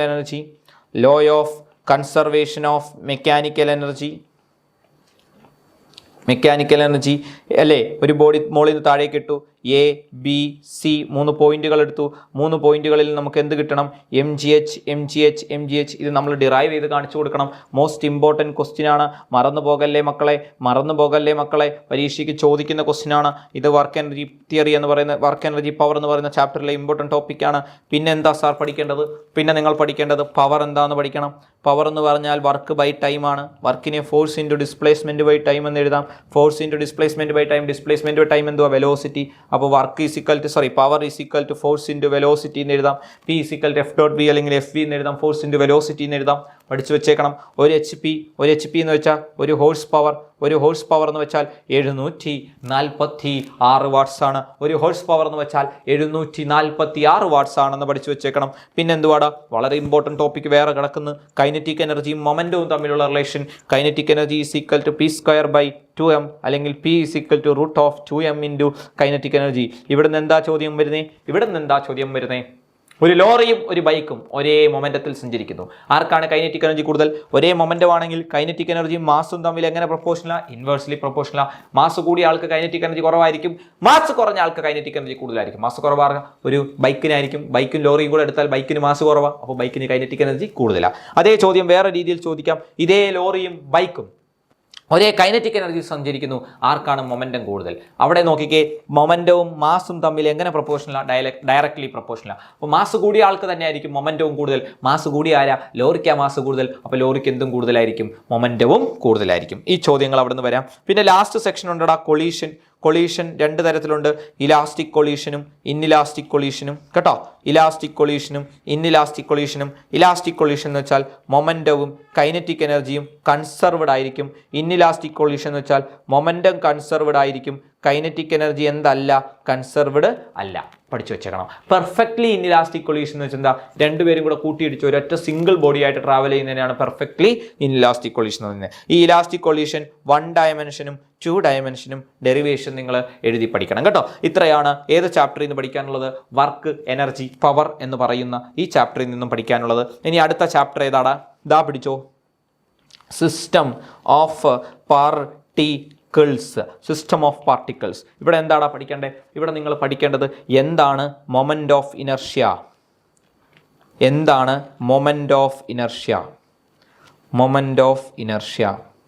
I is equal to mr² കേട്ടോ. ആ ഇക്വേഷനും അതിൻ്റെ യൂണിറ്റും അതിൻ്റെ ഡെഫിനിഷനും പഠിക്കണം. അതേപോലെ തന്നെ torque is equal to force into perpendicular distance. അതേപോലെ തന്നെ ടോർക്ക്, ഈ ഡോർ ഹാൻഡിൽസ് എന്തുകൊണ്ട് ആ ഡോറിൻ്റെ എഡ്ജ് അറ്റത്ത് പിടിപ്പിച്ചിരിക്കുന്നു? എന്തുകൊണ്ടാണ്? പെർപെൻഡിക്കുലർ ഡിസ്റ്റൻസ് കൂടുമ്പോൾ ഫോഴ്സും കൂടും ഇല്ലേ? അതുകൊണ്ടാണ്. ടോർക്ക് കൂടാൻ വേണ്ടിയിട്ടാണ്. ടോർക്ക് എന്ന് പറഞ്ഞാൽ ടേണിംഗ് എഫക്റ്റ് ആണ്, മൊമെന്റ് ഓഫ് ഫോഴ്സ് ആണ്, റൊട്ടേഷണൽ അനലോഗ് ഓഫ് ഫോഴ്സ് ആണ്. ഡെഫിനിഷനൊക്കെ പഠിച്ചേക്കണം കേട്ടോ. ലോസ് ഓഫ് മോഷനും ആ ചാപ്റ്ററുകളൊക്കെ പഠിക്കുന്നവർക്ക് ഈ ചാപ്റ്റർ വളരെ സിമ്പിളാണ്. അതേപോലെ തന്നെ എന്താണ് law of conservation of angular momentum? Momentum L എന്ന അക്ഷരം അല്ലേ? Law of total. ഇവിടെ ലീനിയർ മൊമെന്റം പഠിച്ചില്ലേ? If no external force acting on a system the total linear momentum remains constant എന്ന് പറയുന്ന പോലെ, if no external torque, force മാറ്റി torque വെക്കുക, ഇവിടെ റൊട്ടേഷൻ ആണ് torque. If no external torque acting on a system the total angular momentum remains constant. അതേപോലെ തന്നെ dl/dt is equal to to എന്ന് പറഞ്ഞ് പ്രൂവ് ചെയ്യാൻ. ഇത് വളരെ ഇമ്പോർട്ടൻറ്റ് ക്വസ്റ്റ്യൻ ആണ്, പരീക്ഷയ്ക്ക് എപ്പോഴും ചോദിക്കുന്നത്. Rate of change of angular momentum is equal to torque എന്ന് പറഞ്ഞ് പ്രൂവ് ചെയ്യാനായിട്ട് ചോദിക്കും. അല്ലെങ്കിൽ ന്യൂട്ടന്റെ സെക്കൻഡ് ലോ ആണെന്ന് പറയാം റൊട്ടേഷണൽ മോഷനിൽ, അത് പ്രൂവ് ചെയ്യാനായിട്ട് ചോദിക്കും. അപ്പോൾ ഇത് ഈ ഡെറിവേഷൻ പഠിച്ചു വെച്ചേക്കണം. അത് കഴിഞ്ഞ് എന്താ പഠിക്കേണ്ട മക്കളെ? അത് കഴിഞ്ഞ് നമ്മളെ ഈ law of conservation of angular momentum അനുസരിച്ച് എൽ കോൺസ്റ്റന്റ് എന്നല്ലേ? എൽ കോൺസ്റ്റന്റ് എന്ന് വെച്ചാൽ എല്ലിന് പകരം ഒരു ഇക്വേഷൻ ഉണ്ട്, ഐ ഒമേഗ കോൺസ്റ്റന്റ് ആണ്. ഐ ഒമേഗ കോൺസ്റ്റന്റ് എന്ന് വെച്ചാൽ ഒമേഗയും ഐയും ഇൻവേഴ്സ്ലി പ്രൊപ്പോർഷണലാണ്. അതായത് മൊമെന്റ് ഓഫ് ഇനർഷ്യ കൂടുമ്പോൾ ആംഗുലാർ വെലോസിറ്റി, ഒമേഗ എന്ന് പറഞ്ഞാൽ ആംഗുലാർ വെലോസിറ്റി, അത് കുറയും. ഇപ്പോൾ ബാലറ്റ് ഡാൻസേഴ്സ് ഉണ്ടല്ലോ, ഇങ്ങനെ കറങ്ങുന്ന ആളുകളും ഇങ്ങനെ നിന്ന് കറങ്ങുമ്പോഴും ഏത് കറക്കമാണ് കൂടുതൽ സ്പീഡിൽ കറങ്ങാൻ പറ്റുന്നത്? കൈ ഇങ്ങനെ നീട്ടി വെക്കുമ്പോഴാണോ, കൈ ഇങ്ങനെ അടുപ്പിച്ച് വെക്കുമ്പോഴാണോ? കൈ നീട്ടി വെക്കുമ്പോൾ എന്താ? ഇതാണ് ആക്സിസ് ഓഫ് റൊട്ടേഷൻ. ഈ റൊട്ടേഷനിൽ നിന്നുള്ള ഡിസ്റ്റൻസ് കൂടുതലാണ്. ആറ് കൂടിയാൽ ഐ കൂടും. ഐ കൂടിയാൽ ഒമേഗ കുറയും. കറങ്ങുന്ന ആംഗുലാർ വെലോസിറ്റി കുറയും. അതവിടെ ഓർത്ത് വെച്ചേക്കണം. അപ്പോൾ ഇത്തരത്തിലുള്ള ചോദ്യങ്ങളൊക്കെയാണ് ഏത് ചാപ്റ്ററിൽ നിന്ന് വരിക. പിന്നെ ആദ്യത്തെ ടോപ്പിക്ക് സെൻറ്റർ ഓഫ് മാസ്. ഇപ്പം അങ്ങനെ വലുതായിട്ട് ചോദിച്ചു കാണാറില്ല, എന്നാലും പഠിക്കണം. ഒരു ബോഡിയുടെ മുഴുവൻ മാസും ഒരു പോയിന്റിൽ നമുക്ക് കോൺസെൻട്രേറ്റ് ചെയ്ത് വെക്കാൻ പറ്റും. ആ പോയിന്റിനെയാണ് നമ്മൾ എന്ന് വിളിക്കുന്ന ബോഡിയുടെ സെൻറ്റർ ഓഫ് മാസ് എന്ന് വിളിക്കുന്നത്. ഈ പേനയെ ഞാൻ ഈ ഒരു വിരൽ കൊണ്ട് ഈ ഒരു പോയിന്റിൽ നിർത്തിക്കുന്ന കണ്ടോ? ഈ ബോഡിയെ ഈ പേനയുടെ ആ പോയിന്റ് ആണ് എന്ത്? സെൻറ്റർ ഓഫ് മാസ് എന്ന് വിളിക്കുന്നത്. അപ്പോൾ സെൻറ്റർ ഓഫ് മാസ് എന്താണെന്ന് പഠിച്ചു വെച്ചിരിക്കണം. പിന്നെ അതേപോലെ തന്നെ ഈ ചാപ്റ്ററിൽ ലീനിയർ മോഷൻ അറിയാവുന്ന ഒരു കുട്ടിക്ക് ഈ ചാപ്റ്റർ സിമ്പിൾ ആയിട്ട് പഠിക്കാം. ലീനിയർ മോഷൻ എന്ന് വെച്ചാൽ ട്രാൻസ്ലേഷണൽ മോഷൻ, അതായത് നമ്മളിവിടെ റൊട്ടേഷൻ പഠിക്കുമ്പോൾ അവിടെയുള്ള സാധനങ്ങൾക്ക് പകരം ഇവിടെ എന്തൊക്കെയാണ്? ഇപ്പോൾ ലീനിയർ മോഷൻ ഒരു കോളം വരച്ച് കാണിച്ചു തരാം. ഇതൊക്കെ നമുക്ക് സിമ്പിളായിട്ട് പഠിക്കാവുന്നുള്ളൂ. ആംഗുലാർ മോഷൻ അല്ലെങ്കിൽ റൊട്ടേഷണൽ മോഷൻ, റൊട്ടേഷൻ തമ്മിലുള്ള റിലേഷൻ, ഇങ്ങനെ 3 കോളമാക്കി ഇത് പഠിച്ചാൽ മക്കളെ ലീനിയർ മോഷനകത്ത് എക്സ് എന്തുവാ ഡിസ്പ്ലേസ്മെൻറ്റ്, ഇവിടെ എക്സിന് പകരം തീറ്റ, ആംഗുലാർ ഡിസ്പ്ലേസ്മെൻറ്റ് തമ്മിലുള്ള റിലേഷൻ എന്തുവാ X is equal to R theta. അതുപോലെ തന്നെ ലീനിയർ മോഷനകത്ത് വി എന്തുവാ വെലോസിറ്റി, ഇവിടെ എന്തുവാ ഒമേഗ ആംഗുലാർ വെലോസിറ്റി തമ്മിലുള്ള റിലേഷൻ എന്തുവാ V is equal to R omega. ഈ ഡെറിവേഷൻ പഠിക്കണേ, മോഷനെ പ്ലെയിനകത്ത് പഠിക്കേണ്ട സാധനമാണ്, അത് അവിടെ പഠിച്ചു വെക്കണം കേട്ടോ. V is equal to R omega. അതേപോലെ തന്നെ ഇവിടെ ആക്സലറേഷൻ, ഇവിടെ ആംഗുലാർ ആക്സലറേഷൻ ആൽഫ, ഇവിടെ alpha is equal to A is equal to R alpha, A is equal to R alpha എന്ന് പറഞ്ഞ് പഠിച്ചോണം. അതേപോലെ തന്നെ ഇവിടെ മാസ്, ഇതൊരു കൺഫ്യൂഷൻ ആണല്ലോ സാർ, അവിടെ മാസിന് പകരം ഇവിടെ ആരാ, അതാണ് ഇവിടെ moment of inertia I is equal to M R square കേട്ടോ. അവിടെ മാസ് ആരാ, മാസ് എന്താണോ ചെയ്യുന്നത് അതാണ് ഇവിടെ ആര് ചെയ്യുന്നത്, മൊമെന്റ് ഓഫ് ഇനർഷ്യ ചെയ്യുന്നത്. Moment of inertia is the rotational analog of mass എന്ന് പഠിക്കും. Moment of inertia is the rotational analog of mass എന്ന് പറഞ്ഞ് പഠിച്ചോണം കേട്ടോ. അതേപോലെ തന്നെ അവിടെ momentum P is equal to M V ആണ്. ഇവിടെ മൊമെന്റം ആരാ, angular momentum L is equal to I omega, പിക്ക് പകരം ഐ, വിക്ക് പകരം ഒമേഗ, എല്ലിന് പകരം മറ്റൊരു ഇക്വേഷൻ ഉണ്ട്, L is equal to R cross P, അല്ലെങ്കിൽ ആർ പി സൈൻ തീറ്റ, അല്ലെങ്കിൽ R M V sine theta, അല്ലെങ്കിൽ M V R sine theta. Theta 90 ആണെങ്കിൽ L is equal to M V R എന്ന് എടുക്കാം കേട്ടോ. ഇത്തരത്തിൽ നമുക്ക് പഠിക്കാം. ഇവിടെ ആരാ ഫോഴ്സ്, ഇവിടെ ആരാ ടോർക്ക് കണ്ടോ, അത് തമ്മിലുള്ള റിലേഷൻ എന്താ, torque is equal to R cross F. അപ്പോൾ ഇത്തരത്തിൽ കോളം വരച്ചുകൊണ്ട് ഈ ചാപ്റ്ററിനെ നമുക്ക് എന്ത് ചെയ്യാം, തരംതിരിച്ച് പഠിക്കാം. അതാണ് ആ ചാപ്റ്ററിൽ പഠിക്കാനുള്ളത്. പിന്നെ ദാണ്ട കിടക്കുന്ന നമ്മുടെ സൂപ്പർ ചാപ്റ്റർ, ഏറ്റവും കൂടുതൽ ഡെറിവേഷൻസ് ഉള്ള ചാപ്റ്റർ. ഞാൻ ഈ ചാപ്റ്ററിലെ ഡെറിവേഷൻസ് ഒക്കെ ഇങ്ങോട്ട് എഴുതാം. ഇതെല്ലാം നിങ്ങൾ പഠിച്ചുകൊണ്ട് പോണേ, ഉറപ്പായും പഠിക്കണം. ജി വിത്ത് ഹൈറ്റ് അല്ലെങ്കിൽ ഓൾട്ടിറ്റ്യൂഡ് പഠിച്ചോണേ. അതേപോലെ ജി വിത്ത് ഡെപ്ത് ഇത് രണ്ടും ഉറപ്പായിട്ടും ചോദിക്കും. G of height G into 1 - 2h/r. Height കൂടുന്നതനുസരിച്ച് ആക്സലറേഷൻ ഡ്യൂ ടു ഗ്രാവിറ്റി കുറയും. Depth G D is equal to G into 1 - d/r. Depth കൂടുന്നതനുസരിച്ചും ആക്സലറേഷൻ ഡ്യൂ ടു ഗ്രാവിറ്റി കുറയും. സെൻറ്ററിൽ ആക്സലറേഷൻ ഡ്യൂ ടു ഗ്രാവിറ്റി 0 ആണ്, അപ്പോൾ വെയിറ്റും 0 ആണ്. പിന്നെ ഇക്വേറ്ററിലും പോൾസിലും എങ്ങനെയാണെന്ന് അറിയാലോ, ഇക്വേറ്ററിലേക്കുള്ള റേഡിയസ് കൂടുതലാണ്, അപ്പോൾ ആക്സലറേഷൻ ഡ്യൂ ടു ഗ്രാവിറ്റി കുറവാണ്. പോൾസിലേക്കുള്ള റേഡിയസ് കുറവാണ്, അപ്പോൾ ആക്സലറേഷൻ ഡ്യൂ ടു ഗ്രാവിറ്റി കൂടുതലാണ്. ഒരു മനുഷ്യനെ അല്ലെങ്കിൽ ഒരു വസ്തുവിനെ ഈ ഇക്വേറ്ററിൽ നിന്നും പോളിലേക്ക് കൊണ്ടുപോയാൽ അയാളുടെ വെയിറ്റ് കൂടും, കാരണം ജി കൂടുന്നതുകൊണ്ട്. കാരണം വെയിറ്റിൻ്റെ ഇക്വേഷൻ W = mg, ജി കൂടുമ്പോൾ വെയിറ്റും കൂടും. മനസ്സിലായോ? ഇതൊക്കെ പരീക്ഷയ്ക്ക് ചോദിക്കാവുന്ന ക്വസ്റ്റ്യൻ ആണ്. പിന്നെന്തുവാ എസ്കേപ്പ് വെലോസിറ്റി എന്തുവാ, it is the minimum velocity with which a body is projected so that it can escape from the gravitational pull of earth. ഒരു ബോഡിയെ ഭൂമിയുടെ ഗ്രാവിറ്റേഷണൽ പുള്ളിൽ നിന്നും എസ്കേപ്പ് ചെയ്യാൻ ആവശ്യമായ വെലോസിറ്റിയെ വിളിക്കുന്ന പേരാണ് എസ്കേപ്പ് വെലോസിറ്റി കണ്ടുപിടിക്കുന്ന ഇക്വേഷൻ എന്താ, √2gr. പഠിച്ചു വെച്ചേക്കണേ. അവിടെ എസ്കേപ്പ് വെലോസിറ്റി ഓഫ് എർത്ത് എന്ന് ചോദിച്ചാൽ അത് എത്രയാ, 11.2 km/s. 11.2 km/s എറിഞ്ഞാലാണ് ഒരു ബോഡി എർത്തിന്റെ ഗ്രാവിറ്റേഷണൽ പുള്ളിൽ നിന്നും എസ്കേപ്പ് ചെയ്തു പോവുക. പിന്നെന്തുവാ മക്കളെ ഉള്ളത്, ഓർബിറ്റൽ വെലോസിറ്റി അത് സാറ്റലൈറ്റ് കറങ്ങുന്ന വെലോസിറ്റിയാണ്. ഓർബിറ്റൽ വെലോസിറ്റിയുടെ ഇക്വേഷൻ എന്താ, √gr. അങ്ങനെയാണെങ്കിൽ relation between escape velocity and orbital velocity എന്തുവാ, escape velocity is equal to √2 into orbital velocity കേട്ടോ. ഇതൊക്കെ പഠിച്ചു വെച്ചേക്കണം. അതേപോലെ തന്നെ time period of a satellite, ഒരു സാറ്റലൈറ്റിന്റെ ടൈം പീരിയഡ് കണ്ടുപിടിക്കുന്ന equation time period of a satellite ചോദിക്കും. അതേപോലെ തന്നെ എനർജി ഓഫ് എ സാറ്റലൈറ്റ്, ഏതൊക്കെ എനർജി ഉണ്ട്, കൈനറ്റിക് എനർജി പഠിക്കണം, പൊട്ടൻഷ്യൽ എനർജി പഠിക്കണം, ടോട്ടൽ എനർജി പഠിക്കണം. ഇത് മൂന്നും സാറ്റലൈറ്റിൻ്റെ എനർജിയാണ്. ഈ കാര്യങ്ങൾ കൃത്യമായി എന്ത് ചെയ്ത് വെക്കുക മക്കളെ, പഠിച്ചു വെക്കുക കേട്ടോ. അതേപോലെ തന്നെ ഗ്രാവിറ്റേഷണൽ പൊട്ടൻഷ്യൽ എനർജി പഠിക്കണേ. U = -gm/r. ഗ്രാവിറ്റേഷണൽ പൊട്ടൻഷ്യൽ എന്ന് മാത്രം ചോദിച്ചാൽ -gm/r. ഇത് ഗ്രാവിറ്റേഷണൽ പൊട്ടൻഷ്യൽ എനർജി. ഓക്കെ ആണല്ലോ. ഇത്തരത്തിലുള്ള ചോദ്യങ്ങൾ ആ പരീക്ഷയ്ക്ക് ചോദിക്കാം. പിന്നെ ഇതിൻ്റെ ആദ്യത്തെ ഭാഗത്തുനിന്ന് ചോദിക്കാവുന്ന ഒരു ചോദ്യമാണ് കെപ്ലേഴ്സ് ലോ. 3 ലോ ഉണ്ട്. കെപ്ലേഴ്സ് ഫസ്റ്റ് ലോയെ വിളിക്കുന്ന പേര് ലോ ഓഫ് എന്താണ്, ഓർബിറ്റ് എന്നാണ്. എലിപ്റ്റിക്കൽ ഓർബിറ്റിലൂടെയാണ് കറങ്ങിക്കൊണ്ടിരിക്കുന്നതെന്നാണ്. സണ്ണ് എവിടെ കാണും, ഏതെങ്കിലും ഒരു ഫോക്കയിൽ കാണും, അല്ലെങ്കിൽ ഒരു ഫോസയിൽ കാണും, എങ്ങനെ വേണമെങ്കിലും പ്രൊനൗൺസ് ചെയ്യാം.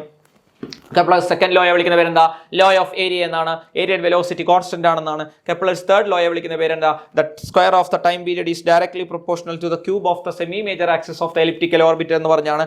അപ്പോൾ ആ 3 ലോ, കെപ്ലേഴ്സിന്റെ first law, second law, third law, ഈ 3 ലോ എന്ത് ചെയ്ത് വെക്കണം മക്കളെ, പഠിച്ചു വെക്കണം. പിന്നെ എന്താണ് universal law of gravitation, every body attracts അല്ലെ, F=G(m1m2/r²). ജിയുടെ value 6.67 × 10⁻11 newton metre square per kilogram square. ഇതൊക്കെ ഓർത്ത് വെച്ചേക്കണം കേട്ടോ. അപ്പോൾ ഇതൊക്കെയാണ് ഏത് ചാപ്റ്ററിൽ നിന്ന്, ഇതൊക്കെ ഡെറിവേഷൻസ് ഒക്കെ പഠിച്ചാൽ തന്നെ നിങ്ങൾക്ക് നന്നായിട്ട് മാർക്ക് സ്കോർ ചെയ്യാനായിട്ട് പറ്റും. പിന്നെ എന്താണ് മക്കളെ, മെക്കാനിക്കൽ പ്രോപ്പർട്ടീസ് ഓഫ് സോളിഡ്സ് എന്ന് പറയുന്ന ചാപ്റ്റർ, വളരെ സിമ്പിൾ ആയിട്ടുള്ള ചാപ്റ്റർ. ഇവിടെ എന്താ പഠിക്കേണ്ടതുണ്ട്, ഞാൻ അതിന് ഓർഡർ അനുസരിച്ച് തന്നെ പഠിപ്പിച്ചേക്കാം. സ്ട്രെസ് പഠിക്കുകയാണ്, ടൈപ്സ് ഓഫ് സ്ട്രെസ് പഠിക്കുക. ടൈപ്സ് ഓഫ് സ്ട്രെസ് ഏതാ, longitudinal stress, volume stress, shearing stress, 3 തരത്തിലുള്ള സ്ട്രെസ് ഉണ്ട്. അടുത്ത എന്ത് പഠിക്കുക, സ്ട്രെയിൻ. എന്താണ് സ്ട്രെസ് എന്ന് വെച്ചാൽ restoring force per unit area. സ്ട്രെസ്സിന്റെ യൂണിറ്റ് എന്താണ്, പാസ്കൽ തന്നെയാണ്. എന്തിന്റെ ഡയമെൻഷൻ തന്നെയാണ്, പ്രഷറിന്റെ ഡയമെൻഷൻ തന്നെയാണ്. എത്ര സ്ട്രെസ് ഉണ്ട്, 3 സ്ട്രെസ് ഉണ്ട്. ഏതൊക്കെ സ്ട്രെസ് ആണ്, ലോഞ്ചിറ്റ്യൂഡിനൽ സ്ട്രെസ് അല്ലെങ്കിൽ ലീനിയർ സ്ട്രെസ്, വോളിയം സ്ട്രെസ് അല്ലെങ്കിൽ ബൾക്ക് സ്ട്രെസ്, ഷിയറിംഗ് സ്ട്രെസ് അല്ലെങ്കിൽ ടാൻജൻഷ്യൽ സ്ട്രെസ് എന്ന് വിളിക്കും. സ്ട്രെയിൻ എത്ര തരത്തിലുണ്ട്, സ്ട്രെയിനും 3 തരത്തിലുണ്ട്. ടൈപ്സ് ഓഫ് സ്ട്രെയിൻ ഏതൊക്കെയാണ്, ഇതേപോലെ longitudinal strain, volume strain, shearing strain. എന്താണ് strain, change in dimension by original dimension. അപ്പോൾ ലോഞ്ചിറ്റ്യൂഡിനൽ സ്ട്രെയിൻ എന്ന് വെച്ചാൽ change in length by original length. Volume strain എന്ന് വെച്ചാൽ change in volume by original volume. Shearing strain എന്ന് വെച്ചാൽ change in shape by original shape എന്ന് പറയാമെങ്കിൽ പോലും it is the strain developed due to the change in shape എന്ന് വേണമെങ്കിൽ നമുക്ക് പറഞ്ഞ ഇക്വേഷൻ എങ്ങനെ എഴുതാം, Δx/L or tan theta or simply എന്തെന്ന് എഴുതാം, തീറ്റ. ഇതൊക്കെ ഇക്വേഷൻസ് ആണ്, പഠിച്ചു വെച്ചേക്കണം. വളരെ ഇമ്പോർട്ടന്റ് ലോ ആണ് Hooke's law. Within the elastic limit stress is directly proportional to strain. എന്ന് പറയുന്ന ലോ ആണ് ഹുക്സ് ലോ. ഹുക്സ് ലോയിൽ നിന്നും നമുക്ക് കിട്ടും stress by strain is equal to a constant K, അല്ലെങ്കിൽ എ കോൺസ്റ്റന്റ് എന്ന് എഴുതാം. ആ കോൺസ്റ്റന്റിനെ വിളിക്കുന്ന പേരാണ് മോഡുലസ് ഓഫ് ഇലാസ്റ്റിസിറ്റി. കണ്ടോ, മോഡുലസ് ഓഫ് ഇലാസ്റ്റിസിറ്റി. അപ്പോൾ എത്ര സ്ട്രെസ് ഉണ്ട്, 3 സ്ട്രെസ്. അപ്പോൾ എന്തോ ഈ modulus of elasticity, modulus of elasticity the ratio of stress by strain, അല്ലെ stress to the strain. Stress by strain അതിനെയാണ് മോഡുലസ് ഓഫ് ഇലാസ്റ്റിസിറ്റി എന്ന് വിളിക്കുന്നത്. എത്ര മോഡുലസ് ഓഫ് ഇലാസ്റ്റിസിറ്റി ഉണ്ട്, 3 മോഡുലസ് ഓഫ് ഇലാസ്റ്റിസിറ്റി കാണും. ഒന്നാമത്തെ modulus of elasticity Young's modulus of elasticity എന്തുവാണത്, longitudinal stress by longitudinal strain ആയിരിക്കും. അടുത്ത മോഡുലസ് ഓഫ് ഇലാസ്റ്റിസിറ്റി എന്താ, ഷിയറിംഗ് മോഡുലസ് അല്ലെ വോളിയം അല്ലെങ്കിൽ ബൾക്ക് മോഡുലസ് ഓഫ് ഇലാസ്റ്റിസിറ്റി. വോളിയത്തിന്റെ കേസ് വരുന്ന ബൾക്ക് മോഡുലസ്. ഇതെന്തുവാ, F/A ഡിവൈഡഡ് ബൈ Δl/L, അതായത് FL divided by A Δl, Young's modulus. Bulk modulus എങ്ങനെ എഴുതാം, -PV/ΔV എന്ന് എഴുതും കേട്ടോ. അതായത് ബൾക്ക് മോഡുലസ് ഓഫ് ഇലാസ്റ്റിസിറ്റി പ്രഷറിന്റെ കേസിലാണ് എഴുതുന്നത്, പ്രഷറിന്റെ ടൈം വെച്ചിട്ടാണ് എഴുതുന്നത്. അടുത്ത എന്തുവാ, shearing modulus of elasticity. Shearing അല്ലെങ്കിൽ റിജിഡിറ്റി മോഡുലസ് ഓഫ് ഇലാസ്റ്റിസിറ്റി. അപ്പോൾ എത്ര മോഡുലസ് ഓഫ് ഇലാസ്റ്റിസിറ്റി ഉണ്ട്, 3 മോഡുലസ് ഓഫ് ഇലാസ്റ്റിസിറ്റി ഉണ്ട്. ക്ലിയർ ആണല്ലോ മക്കളെ. അങ്ങനെയാണെങ്കിൽ സ്ട്രെസ്സും സ്ട്രെയിനും തമ്മിലുള്ള കർവ് പരീക്ഷയ്ക്ക് ചോദിക്കാം. ആ കർവ് പഠിച്ചോണേ, സ്ട്രെസ്സും സ്ട്രെയിനും തമ്മിലുള്ള ഗ്രാഫ് കേട്ടോ. അത് എങ്ങനെയാ വരയ്ക്കേണ്ടതെന്ന് വരച്ച് നിങ്ങൾ എന്ത് ചെയ്തോണം, കൃത്യമായി പഠിച്ചോണം. ആദ്യത്തെ പോയിന്റ് എ എന്ന് പറഞ്ഞു, എ എന്ന് പറയുന്നത് എന്താണ്, പ്രൊപ്പോർഷണൽ ലിമിറ്റ് ആണ്. ബി എന്ന് പറഞ്ഞൊരു പോയിന്റ് കാണും, അതാണ് ഇലാസ്റ്റിക് ലിമിറ്റ് അല്ലെങ്കിൽ ഈൽഡ് പോയിന്റ്. അത് കഴിഞ്ഞ് സി കാണും, സിയിൽ വെച്ച് അത് പഴയ അവസ്ഥയിലേക്ക് തിരിച്ചെത്തില്ല. ഈ സ്ഥലത്തെ പെർമനന്റ് സെറ്റ് എന്ന് വിളിക്കും. മനസ്സിലായോ, പ്ലാസ്റ്റിക് ബിഹേവിയർ ആണ്. ഏറ്റവും ഉയർന്ന പോയിന്റ് ആണ് എന്ത്, അൾട്ടിമേറ്റ് ടെൻസൈല് സ്ട്രെങ്ത് എന്ന് വിളിക്കും. ഏറ്റവും താഴ്ന്ന പോയിന്റ് ഇ ആണ്, ഫ്രാക്ചർ പോയിന്റ്. 2 ഗ്രാഫ് തരും, ഇതും നോക്കിക്കേ. ഏതാണ് മോർ ഡക്റ്റൈൽ എന്ന് ചോദിക്കും. ഏതാ more ductile, graph A graph B. ഏതാ ഡക്റ്റൈൽ, ഗ്രാഫ് ബി ആണ്. നോക്കിക്കേ, ഈ ഉയർന്ന പോയിന്റ് ഡിയും ഈ താഴ്ന്ന പോയിന്റ് ഇയും തമ്മിലുള്ള ഡിസ്റ്റൻസ് കൂടുതൽ എവിടെ, ഡിയും ഇയും തമ്മിലുള്ള ഡിസ്റ്റൻസ് കൂടുതൽ എവിടെ, ബിയിലാണ്. ഡക്റ്റൈൽ എന്ന് വെച്ചാൽ വലിച്ചു നീട്ടാൻ പറ്റുന്നത്. ആരാണ് മോർ ഡക്റ്റൈൽ എന്ന് വെച്ചാൽ എത്രാമത്തെ ഗ്രാഫാണ് മോർ ഡക്റ്റൈൽ, 2ാമത്തെ ഗ്രാഫ്. അപ്പോൾ ഇവിടെ നിന്ന് ഇങ്ങനെയുള്ള ക്വസ്റ്റ്യൻസ് ആണ്. ഈ സ്ട്രെസ് സ്ട്രെയിൻ കാര്യത്തെ ഓരോ പോയിന്റുകളും പഠിച്ചു വെച്ചേക്കണം കേട്ടോ. ഇത് കഴിഞ്ഞാൽ നമ്മുടെ next chapter mechanical properties of fluids എന്ന് പറയുന്ന ചാപ്റ്റർ, ഏറ്റവും വലിയ ചാപ്റ്റർ, വളരെ ഇമ്പോർട്ടൻ്റ് ആണ്. നിങ്ങൾ എന്തായാലും ബെർണോളിസ് തിയറം പഠിച്ചുകൊണ്ട് പോവുക. ബെർണോളിസ് തിയറം അതിൻ്റെ ആപ്ലിക്കേഷൻ ആയിട്ടുള്ള എന്ത് പഠിക്കുക മക്കളെ, ബെർണോളിസ് തിയറത്തിൻ്റെ ഡെറിവേഷൻ എന്തായാലും പഠിക്കണം. The sum of the pressure energy per unit volume, kinetic energy per unit volume, potential energy per unit volume will be A constant. അതിൻ്റെ ഡെറിവേഷൻ ഉണ്ട്, വൃത്തിയായിട്ട് വരച്ചെഴുതി പഠിച്ചോണം. ആപ്ലിക്കേഷൻ എന്തുവാ, നമ്മുടെ എന്താണ്, ടോറിസെല്ലിസ് ഫ്ലോ അല്ലെങ്കിൽ ഫ്ലോ ഓഫ് ഇഫ്ലക്സ്. ബെഞ്ചോമീറ്റർ ഇല്ല ഇപ്പോൾ. അപ്പോൾ ടോറിസെല്ലിസ് ലോ അല്ലെങ്കിൽ ഫ്ലോ ഓഫ് ഇഫ്ലക്സ് എന്ന് പറഞ്ഞുകൊണ്ട് ആ ടോപ്പിക്ക് പഠിച്ചുകൊണ്ട് പോവുക കേട്ടോ. അത് കഴിഞ്ഞാൽ പിന്നെന്താ, ടെർമിനൽ വെലോസിറ്റി പഠിക്കുക. ഏറ്റവും ഇമ്പോർട്ടൻ്റ് ആയിട്ടുള്ള കാര്യങ്ങൾ മാത്രമാണ് സാർ പറയുന്നത്. ടെർമിനൽ വെലോസിറ്റി പഠിക്കുക. അതുപോലെ തന്നെ പാസ്കൽസ് ലോ, ഹൈഡ്രോളിക് ലിഫ്റ്റ് പഠിക്കുക. Pascal's law, hydraulic lift, hydraulic lift വൃത്തിയായിട്ട് പഠിച്ചുകൊണ്ട് പോണേ. നമ്മുടെ ഈ കാറൊക്കെ സർവീസ് ചെയ്യാൻ പോകുന്നിടത്ത് സാധനം പൊക്കത്തില്ലേ, അതിൻ്റെ കേസ് പഠിച്ചുകൊണ്ട് കേട്ടോ. അതിൻ്റെ ഇക്വേഷൻ പഠിച്ച് സിമ്പിളായിട്ട് പഠിക്കാവുന്ന കാര്യമാണ്. ഓക്കെ, അത് കഴിഞ്ഞ് എന്താ പഠിക്കണ്ടേ? സർഫസ് ടെൻഷൻ പഠിക്കും മക്കളെ. സർഫസ് ടെൻഷൻ പഠിക്കടാ. സർഫസ് എനർജി പഠിക്കടാ. Excess pressure inside a liquid drop പഠിക്കടാ. Excess pressure inside a liquid drop, liquid bubble ഒക്കെ പഠിക്കണം. Excess pressure inside a liquid drop, liquid bubble പഠിക്കണം. അതേപോലെ തന്നെ കാപ്പിലാരി റൈസ് പഠിക്കണം. കാപ്പിലാരി ഹൈറ്റ്, കാപ്പിലാരി റൈസ് പഠിക്കണം മക്കളെ, പഠിക്കണോടാ. അത് പരീക്ഷയ്ക്ക് പലപ്പോഴും ചോദിക്കുന്ന ചോദ്യങ്ങളാണോടാ, ഉറപ്പായിട്ട് അത് പഠിക്കണം. ന്യൂട്ടൺസ് വിസ്കസ് ഫോർമുല പഠിക്കണം. ന്യൂട്ടൺസ് വിസ്കസ് ഫോർമുല പഠിക്കണം. വിസ്കസ് ഫോർമുല പഠിക്കണം. ഉറപ്പായിട്ടും പരീക്ഷയ്ക്ക് ചോദിക്കുന്ന ക്വസ്റ്റ്യൻസ് ആണ് ഇതൊക്കെ. Newton's viscous formula. Stokes theorem പഠിക്കണം. സ്റ്റോക്സ് തിയറം പഠിച്ചാൽ ടെർമിനൽ വെലോസിറ്റി ഡെറിവേഷൻ ഒക്കെ ചെയ്യാൻ പറ്റത്തുള്ളൂ കേട്ടോ. F = 6π∗RV കേട്ടോ. F = 6π∗RV. Coefficient of viscosity ആണ് ഈറ്റ. അപ്പോൾ അതെല്ലാം എന്ത് ചെയ്ത് വെക്കും മക്കളെ അവിടുന്ന്. ഇത്രയും പ്രധാനപ്പെട്ട ഫ്ലൂയിഡ്സ് വലിയൊരു ചാപ്റ്ററാണ്. നിങ്ങൾ തൽക്കാലം അതിൽ നിന്ന് പ്രധാനപ്പെട്ട ടോപ്പിക്സ് മാത്രം പഠിച്ചുകൊണ്ട് പോവുക. പിന്നെ അത് കഴിഞ്ഞാൽ thermal properties of matter. Thermal properties of matter സിമ്പിളായിട്ട് പഠിക്കാം. കുറേ കാര്യങ്ങളുണ്ട്. ഹീറ്റും ടെമ്പറേച്ചറും തമ്മിലുള്ള ഡിഫറൻസ് പഠിക്കാടാ. ഒരു ടെമ്പറേച്ചറിൽ നിന്നും മറ്റൊരു ടെമ്പറേച്ചറിലേക്ക് മാറ്റുന്നത് എങ്ങനെ? ഡിഗ്രി സെൽഷ്യസിൽ തന്നിട്ട് കെൽവിനിലേക്ക് മാറ്റാൻ 273 ആഡ് ചെയ്യണം അല്ലേ? അതേപോലെ തന്നെ ഡിഗ്രി സെൽഷ്യസിൽ തന്നിട്ട് ഫാരൻഹീറ്റിലോട്ട് മാറ്റാൻ പറഞ്ഞാൽ 9/5 കൊണ്ട് ഡിഗ്രി സെൽഷ്യസിനെ മൾട്ടിപ്ലൈ ചെയ്തതിന് ശേഷം എത്ര 9/5 × 32 എന്ത് ചെയ്യണം? ആഡ് ചെയ്യണം. ശരിയല്ലേ? അപ്പോൾ ഇത്തരത്തിലുള്ള ചോദ്യങ്ങൾ പരീക്ഷയ്ക്ക് എന്ത് ചെയ്യാം? ചോദിക്കാം. തിരിച്ചാണെങ്കിൽ -32 5/9 കൊണ്ട് മൾട്ടിപ്ലൈ ചെയ്യണം. അങ്ങനെ ചെയ്യണം. അപ്പോൾ അതൊക്കെ ഓർത്ത് വെച്ചിരിക്കും കേട്ടോ. അതേപോലെ തന്നെ അത് കഴിഞ്ഞാൽ linear expansion, area expansion, volume expansion, ഇത് മൂന്നും പഠിച്ചുകൊണ്ട് വെക്കുക. ΔL/L = αL × ΔT. ΔA/A = αA × ΔT. ΔV/V = αV × ΔT. കേട്ടല്ലോ? ഇതൊന്ന് പഠിച്ചു വെച്ചേക്കണം. α/A, α/L, α/V വിളിക്കുന്നത് temperature coefficient of linear expansion, temperature coefficient of area expansion, temperature coefficient of volume expansion എന്ന് വിളിക്കും കേട്ടോ. അതേപോലെ തന്നെ anomalous expansion of water. Anomalous expansion of water പഠിക്കണേ മക്കളെ, പഠിക്കണേ. ഏത് ഡിഗ്രിയാണ് ഓർത്ത് വെച്ചിരിക്കേണ്ടത്? ടെമ്പറേച്ചർ എത്രയാണ്? 4 ഡിഗ്രി സെൽഷ്യസ്. ഈ തണുപ്പുള്ള രാജ്യങ്ങളിൽ മുഴുവനായിട്ടും നദികളും കുളങ്ങളും ഒന്നും ഫ്രീസായി പോകാത്തതിന് കാരണം എന്താണെന്ന് ചോദിച്ചാൽ നിങ്ങൾ എന്താ പറയുക? അവിടെ 4 ഡിഗ്രി സെൽഷ്യസിൽ വെച്ചിട്ട് വാട്ടറിന് മാക്സിമം ഡെൻസിറ്റി കിട്ടും, മിനിമം വോളിയം കിട്ടും. അത് കഴിഞ്ഞ് ടെമ്പറേച്ചർ കുറഞ്ഞാൽ പിന്നെ ഡെൻസിറ്റി എന്ത് ചെയ്യത്തേ ഉള്ളൂ? കുറയത്തേ ഉള്ളൂ. ആ വെള്ളം മുകളിൽ തന്നെ കിടക്കും. അങ്ങനെ മുകളിൽ ഇരിക്കുന്ന വെള്ളം മാത്രം ഐസായി പോകും. മൊത്തത്തിൽ എന്തായി പോകുന്നില്ല? ഐസായി പോകുന്നില്ല. ഓർത്ത് വെച്ചേക്കണേ. അതുപോലെ തന്നെ വോളിയവും ടെമ്പറേച്ചറും തമ്മിൽ ഒരു ഗ്രാഫ് വരയ്ക്കാൻ പറഞ്ഞാൽ അനോമലസ് എക്സ്പാൻഷൻ്റെ ഒരു ശരി ഓർത്ത് വെച്ചിരിക്കുക കേട്ടോ. ഒരു ശരി പോലെ ഇരിക്കും ആ ഗ്രാഫ് എന്ന് ഓർത്ത് വെച്ചിരിക്കുക. പിന്നെ specific heat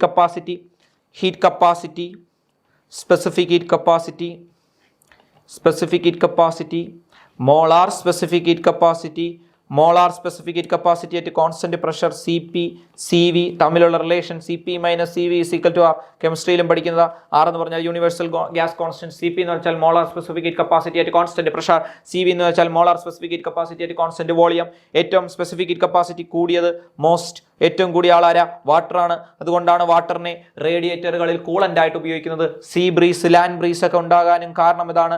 see breeze, land breeze ഒക്കെ ഉണ്ടാകാൻ കാരണവും ഇതാണ്. ഇത് ഓർത്ത് വെച്ചിരിക്കും കേട്ടോ. അത് കഴിഞ്ഞാൽ പിന്നെ എന്താ മക്കളെ നമ്മൾ പഠിക്കുന്ന ചാപ്റ്ററിൽ 3 മോഡ് ഓഫ് ഹീറ്റ് ട്രാൻസ്ഫർ. അതിന് മുന്നേ ഒരു കാര്യം കൂടെ പറഞ്ഞോട്ടെ. ലേറ്റന്റ് ഹീറ്റ് ഓഫ് ഫ്യൂഷൻ, അതേപോലെ തന്നെ ലേറ്റന്റ് ഹീറ്റ് ഓഫ് വേപ്പറൈസേഷൻ പഠിച്ചോണേ. വേപ്പറൈസേഷൻ സോളിഡ് ലിക്വിഡായി കൺവേർട്ട് ചെയ്യപ്പെടുന്ന ഹീറ്റിനെയാണ് എന്തെന്ന് വിളിക്കുന്നത്? Without change in temperature. Latent heat of vaporisation എന്ന് വെച്ചാൽ ലിക്വിഡ് ഗ്യാസ് ആയി മാറുന്നു ബോയിലിംഗ് പോയിന്റിൽ വെച്ചിട്ട്. എന്തിൽ വ്യത്യാസമില്ലാതെ? ടെമ്പറേച്ചറിൽ വ്യത്യാസമില്ലാതെ കേട്ടോ. അതൊന്ന് പഠിച്ചു വെച്ചേക്കണം. അതിന്റെ ഗ്രാഫ് ഇങ്ങനെ സ്റ്റെപ്പ് ആയിട്ട് ഇങ്ങനെ പോയിക്കൊണ്ടിരിക്കും. പിന്നെന്താ പഠിക്കേണ്ടത്? പിന്നെ മോഡ്സ് ഓഫ് ഹീറ്റ് ട്രാൻസ്ഫർ എന്താണ്? കണ്ടക്ഷൻ. നോക്കണേ മക്കളെ, നോക്കണേടാ. കൺവെക്ഷൻ, പിന്നെന്താടാ? റേഡിയേഷൻ. ഇതാണ്ടേ ഇവിടെ കുറച്ച് എന്താണ് വിറക് കൂട്ടിയിട്ടേക്കാന്ന് വിചാരിക്കുക. ഇത് വിറകാണെന്ന് സങ്കല്പിക്കുക കേട്ടോ. അപ്പോൾ എനിക്കിതേ ചെയ്യാൻ പറ്റത്തുള്ളൂ. ഓക്കെ. ഇവിടെ കുറേ വിറക് കൂട്ടിയിട്ടുണ്ട്. ഇത് തീയാണ്. ഇവിടെ തീയിൽ ഒരാൾ ഇരുമ്പ് ദണ്ട് ഉപയോഗിച്ച് കൈ ഇങ്ങനെ പിടിച്ചേക്കുക. അപ്പോൾ ഇരുമ്പ് ദണ്ടിലൂടെ അയാൾക്ക് പൊള്ളും അല്ലേ? അപ്പോൾ അതെന്താണ്? ആ മോഡ് ഓഫ് ഹീറ്റ് ട്രാൻസ്ഫർ ആണ് കണ്ടക്ഷൻ. ഇവിടെ ഒരാൾ കൈ ഇങ്ങനെ കാണിച്ചേക്കുക, അപ്പോൾ അയാൾക്ക് കൈ പൊള്ളും. അതെന്താ? ഇവിടുത്തെ എയർ മോളിക്യൂൾസ് ചൂടായിട്ട് അയാളുടെ കയ്യിൽ വന്ന് തട്ടുന്നതാണ്. അതെന്താണ്? കൺവെക്ഷൻ. കൺവെക്ഷൻ എന്ന് വെച്ചാൽ ആക്ച്വൽ ഫ്ലോ ഓഫ് പാർട്ടിക്കിൾസ് നടക്കുന്നുണ്ട് അല്ലേ? എയർ മോളിക്യൂൾസ് ചൂടായിട്ട് ഈ കാറ്റിന് കാരണം കൺവെക്ഷൻ. അതുപോലെ തന്നെ കടൽക്കാറ്റും കരക്കാറ്റും ഉണ്ടാകുന്നത് കൺവെക്ഷൻ. ആ രണ്ടാമത്തെ പേര് പഠിച്ചോണം, കൺവെക്ഷൻ. പിന്നെ ഒരാൾ ഇവിടെ നിന്നാണ് കൈ കാണിക്കുന്നതെങ്കിൽ അയാൾക്ക് ചൂടേക്കാൻ കാരണം അതെന്തുവാണ്? റേഡിയേഷൻ. റേഡിയേഷൻ ഒരു മീഡിയത്തിന്റെ ആവശ്യം വേണമെന്ന ഇല്ല. സൂര്യപ്രകാശം ഭൂമിയിലേക്ക് എത്തുന്നത് മീഡിയത്തിലൂടെയാണോ? സ്പേസിലൂടെയാണോ? അപ്പോൾ റേഡിയേഷൻ ഒരു മീഡിയത്തിന്റെ ആവശ്യം ഇല്ല. പിന്നെ ന്യൂട്ടൺസ് ലോ ഓഫ് കൂളിംഗ് പഠിച്ചോണം. Newton's law of cooling, the rate of loss of heat from a hot body, അല്ലെങ്കിൽ from a body is directly proportional to dQ/dt is directly proportional to ΔT minus dQ/dt എന്ന് കൊടുക്കണം. കാരണം എന്താ? Rate of loss of heat ആണ് Newton's law of cooling പറഞ്ഞു വെക്കുന്നത്. മനസ്സിലായല്ലോ? ഇത് കഴിഞ്ഞാൽ ലാസ്റ്റ് നമുക്ക് ഇത്രയും ചാപ്റ്ററുകൾ ചില സ്കൂളുകൾക്ക് മാത്രമേ ഉള്ളൂ. ചില സ്കൂളുകൾക്ക് ഇത്രയും ചാപ്റ്ററുകൾ ഇല്ല മക്കളെ. എന്നാലും സാറും തെർമോഡൈനാമിക്സ് വരെയുള്ളത് പഠിപ്പിച്ചു തരാം. തെർമോഡൈനാമിക്സിൽ ഏറ്റവും കൂടുതൽ നിങ്ങൾ വൃത്തിയായിട്ട് പഠിക്കേണ്ടത് work done during an isothermal process. Isothermal process എന്തോടാ? ഡെറിവേഷൻ ആണ്. ഫൈനൽ ആൻസർ എന്തുവാ? W = nRT log V2/V1 എന്ന് പറയുന്ന ഇക്വേഷൻ ഡിറൈവ് ചെയ്തെടുക്കണം. അടുത്ത എന്താ? ഇതേപോലെ വർക്ക് ഡൺ ഡ്യൂറിങ് ആൻ ഏത് പ്രോസസ്? Adiabatic process. അതെന്തുവാ? W = nR/Γ-1 × T1 - T2 അല്ലേ? ഇത് നിങ്ങൾ എന്ത് ചെയ്തെടുക്കണം? ഡിറൈവ് ചെയ്ത് എടുത്തിരിക്കണം. അത് കഴിഞ്ഞ് എന്തുവാ? Isothermal process, adiabatic process, isobaric process, isochoric process, ഇങ്ങനെയുള്ള കുറേ പ്രോസസ്സുകൾ എന്താണെന്ന് പഠിച്ചു വെക്കുക. തെർമോഡൈനാമിക്കിൻ്റെ ലോ, 0th ലോ, ഇതൊക്കെ ആദ്യം പഠിക്കേണ്ടതാണ്. ഞാൻ അവസാനം ഏറ്റവും പ്രധാനപ്പെട്ട 2 ഡെറിവേഷൻ ആദ്യം പറഞ്ഞതേ ഉള്ളൂ. 0th law, first law and second law. Second law 2 statement ചേരുന്നതാണ്. കെൽവിൻ പ്ലാങ്ക് സ്റ്റേറ്റ്മെൻറ്റും ക്ലോഷ്യസ് സ്റ്റേറ്റ്മെൻറ്റും കേട്ടോ. ക്ലോഷ്യസ് സ്റ്റേറ്റ്മെൻറ്റും. അപ്പോൾ ഇത്രയാണ് ഇവിടെ തെർമോഡൈനാമിക്സ് പഠിക്കാനുള്ളത്. ലാസ്റ്റ് കാർനോട്ട് എൻജിനും കൂടെ പഠിക്കുക കേട്ടോ. കാർനോട്ട് എൻജിൻ, ആ ഗ്രാഫ് ഓർമ്മയുണ്ടല്ലോ? പ്രഷറും വോളിയും തമ്മിലുള്ള ഗ്രാഫ് ടൈം പഠിപ്പിച്ചൊരു ഓർത്ത് വെച്ചിരിക്കും കേട്ടോ. എന്തൊക്കെ പ്രോസസ്സുകളാണ് ഉള്ളത്? Isothermal expansion, adiabatic expansion, isothermal compression, adiabatic compression. ഒരു കാർനോട്ട് എൻജിൻ്റെ എഫിഷ്യൻസി കണ്ടുപിടിക്കുന്ന ഇക്വേഷൻ എന്താണ്? 1 - T2/T1. efficiency eta is equal to 1 - T2/T1. ഇത്രയാണ് തെർമോഡൈനാമിക്സ് എന്ന് പറയുന്ന ചാപ്റ്ററിൽ പഠിക്കാനുള്ളത്. അപ്പോൾ എല്ലാവർക്കും ഇത്രയും ചാപ്റ്ററുകൾ മനസ്സിലായെന്ന് വിശ്വസിക്കുന്നു മക്കളെ. നമ്മൾ അവസാന നിമിഷമാണ്. നമ്മൾ എല്ലാം പ്രധാനപ്പെട്ട ടോപ്പിക്സ് മാത്രമാണ് പറഞ്ഞു തന്നത്. ഏതൊക്കെ ക്വസ്റ്റ്യൻസ് ആണ് പരീക്ഷയ്ക്ക് ചോദിക്കുന്നത് എന്നാണ് പറഞ്ഞു തന്നത്. ഏതൊക്കെ രീതിയിൽ പരീക്ഷയ്ക്ക് ക്വസ്റ്റ്യൻസ് വരാം എന്നുള്ളതാണ് നമ്മൾ പറഞ്ഞു തന്നത്. പഠിച്ചു വെച്ചേക്കുക. അതുപോലെ തന്നെ മെക്കാനിക്കൽ പ്രോപ്പർട്ടീസ് ഓഫ് സോളിഡ്സിനകത്ത് കംപ്രസിബിലിറ്റി പഠിച്ചേക്കണം. കഴിഞ്ഞ വർഷം ചോദിച്ച ഒരേ പ്രോബ്ലം അതാണ്, റെസിപ്രോക്കൽ ഓഫ് ബൾക്ക് മോഡുലസ് കേട്ടോ. അപ്പോൾ അത്തരത്തിലുള്ള ക്വസ്റ്റ്യൻസ് എല്ലാം നിങ്ങൾ നോക്കിക്കൊണ്ട് പോകുക മക്കളെ. എല്ലാ സാധനങ്ങളും നമ്മൾ പറഞ്ഞിട്ടുണ്ട്. ഇത്രയെങ്കിലും അറ്റ്ലീസ്റ്റ് പഠിച്ചു കൊണ്ടുപോകണം. ഇനി നിങ്ങൾക്ക് ഏറ്റവും പ്രധാനപ്പെട്ട ഈ ബുദ്ധിമുട്ടായിട്ട് വരുന്ന വിഷയം ഫിസിക്സ് ആണ് എപ്പോഴും. അത് ഓർത്ത് വെക്കുക. അപ്പോൾ നിങ്ങൾക്ക് ഈ ഒരു 5 ദിവസം നിങ്ങൾക്ക് ഏകദേശം പഠിക്കാനായിട്ട് സമയം ഉണ്ടായിരുന്നു. ഈ 5 ദിവസത്തിനുള്ളിൽ നിങ്ങൾ എന്ത് ചെയ്യുക? പഠിച്ച് തീർക്കേണ്ടതായിട്ടുള്ള ധാരാളം കാര്യങ്ങൾ പഠിക്കാനുണ്ടായിരുന്നു. ഇത് വൃത്തിയായിട്ട് ഇത്രയും ഇപ്പോൾ നിങ്ങൾ പഠിച്ചു വെച്ചേക്കാണ്. ഇപ്പോൾ നിങ്ങൾ എന്താ ചെയ്യേണ്ടത്? സാറിൻ്റെ ക്ലാസ് നോക്കിയിട്ട് ഞാൻ എന്തെങ്കിലും വിട്ടുപോയോ, ഞാൻ പഠിക്കാനായിട്ട് ഈ സാറ് പറഞ്ഞതിൽ നിന്നും അഡീഷണൽ പഠിച്ചു വെച്ചിട്ടുണ്ടെന്ന് എനിക്കറിയാം, അങ്ങനെയുള്ളവർ അതൊക്കെ ഓക്കെയാണ്. ഇത് കൂടാതെ സാറ് പഠിച്ചതിൽ പറഞ്ഞു തന്നതിൽ എന്തെങ്കിലും പഠിക്കാൻ ഞാൻ വിട്ടുപോയോ, ഇതാണ്ട് ബെർണോളിസ് തിയറം സാറ് പറഞ്ഞേക്കുന്നു ഞാൻ പഠിച്ചില്ലല്ലോ, അതെടുത്ത് വെച്ച് പഠിക്കണം. അങ്ങനെ നോക്കിയിട്ട് അങ്ങനെയുള്ള ക്ലാസ് ആണ് ഞാൻ ഈ തന്നിരിക്കുന്നത്. അല്ലാതെ നമ്മൾ ഡീറ്റെയിൽഡ് ആയിട്ടുള്ള ഒരു എക്സ്പ്ലനേഷൻ അല്ല തന്നിരിക്കുന്നത് മക്കളെ. അതുകൊണ്ട് ഇത് നോക്കി മനസ്സിലാക്കി നിങ്ങളുടെ ഫ്രണ്ട്സിലൊക്കെ ഷെയർ ചെയ്ത് കൊടുക്കുക. നാളെ പിന്നെ ക്വസ്റ്റ്യൻ വന്നു കഴിയുമ്പോൾ നിങ്ങൾ വിചാരിക്കരുത് അയ്യോ സാറ് പറഞ്ഞ ക്വസ്റ്റ്യൻസ് ഉണ്ടല്ലോ, ഇത് ഞാൻ അപ്പോഴേ നോക്കരുതെങ്കിൽ പഠിക്കായിരുന്നല്ലോ, അങ്ങനെ വിചാരിക്കരുത് മക്കളെ. അതിന് വേണ്ടിയിട്ടാണ് MK സാർ പറയുന്നത്. അപ്പോൾ നിങ്ങൾക്ക് എല്ലാവർക്കും ക്ലാസ് മനസ്സിലായല്ലോ. നിങ്ങൾ എല്ലാവരും ഈ ചാനൽ സബ്സ്ക്രൈബ് ചെയ്യുക, നിങ്ങൾ നന്നായിട്ട് സപ്പോർട്ട് ചെയ്യുക മക്കളെ. പബ്ലിക് എക്സാമിന് നമ്മൾ അടിപൊളി ക്ലാസ്സുകൾ ഉടനെ വരുന്നതാണ്. നിങ്ങൾ കൂടെ നിന്നാൽ നമ്മൾ എല്ലാ ചാപ്റ്ററുകളും ഡീറ്റെയിൽഡ് ആയിട്ടുള്ള എക്സ്പ്ലനേഷൻ തന്ന് നിങ്ങളെ സഹായിക്കുന്നതായിരിക്കും. Okay, thank you so much. All the best.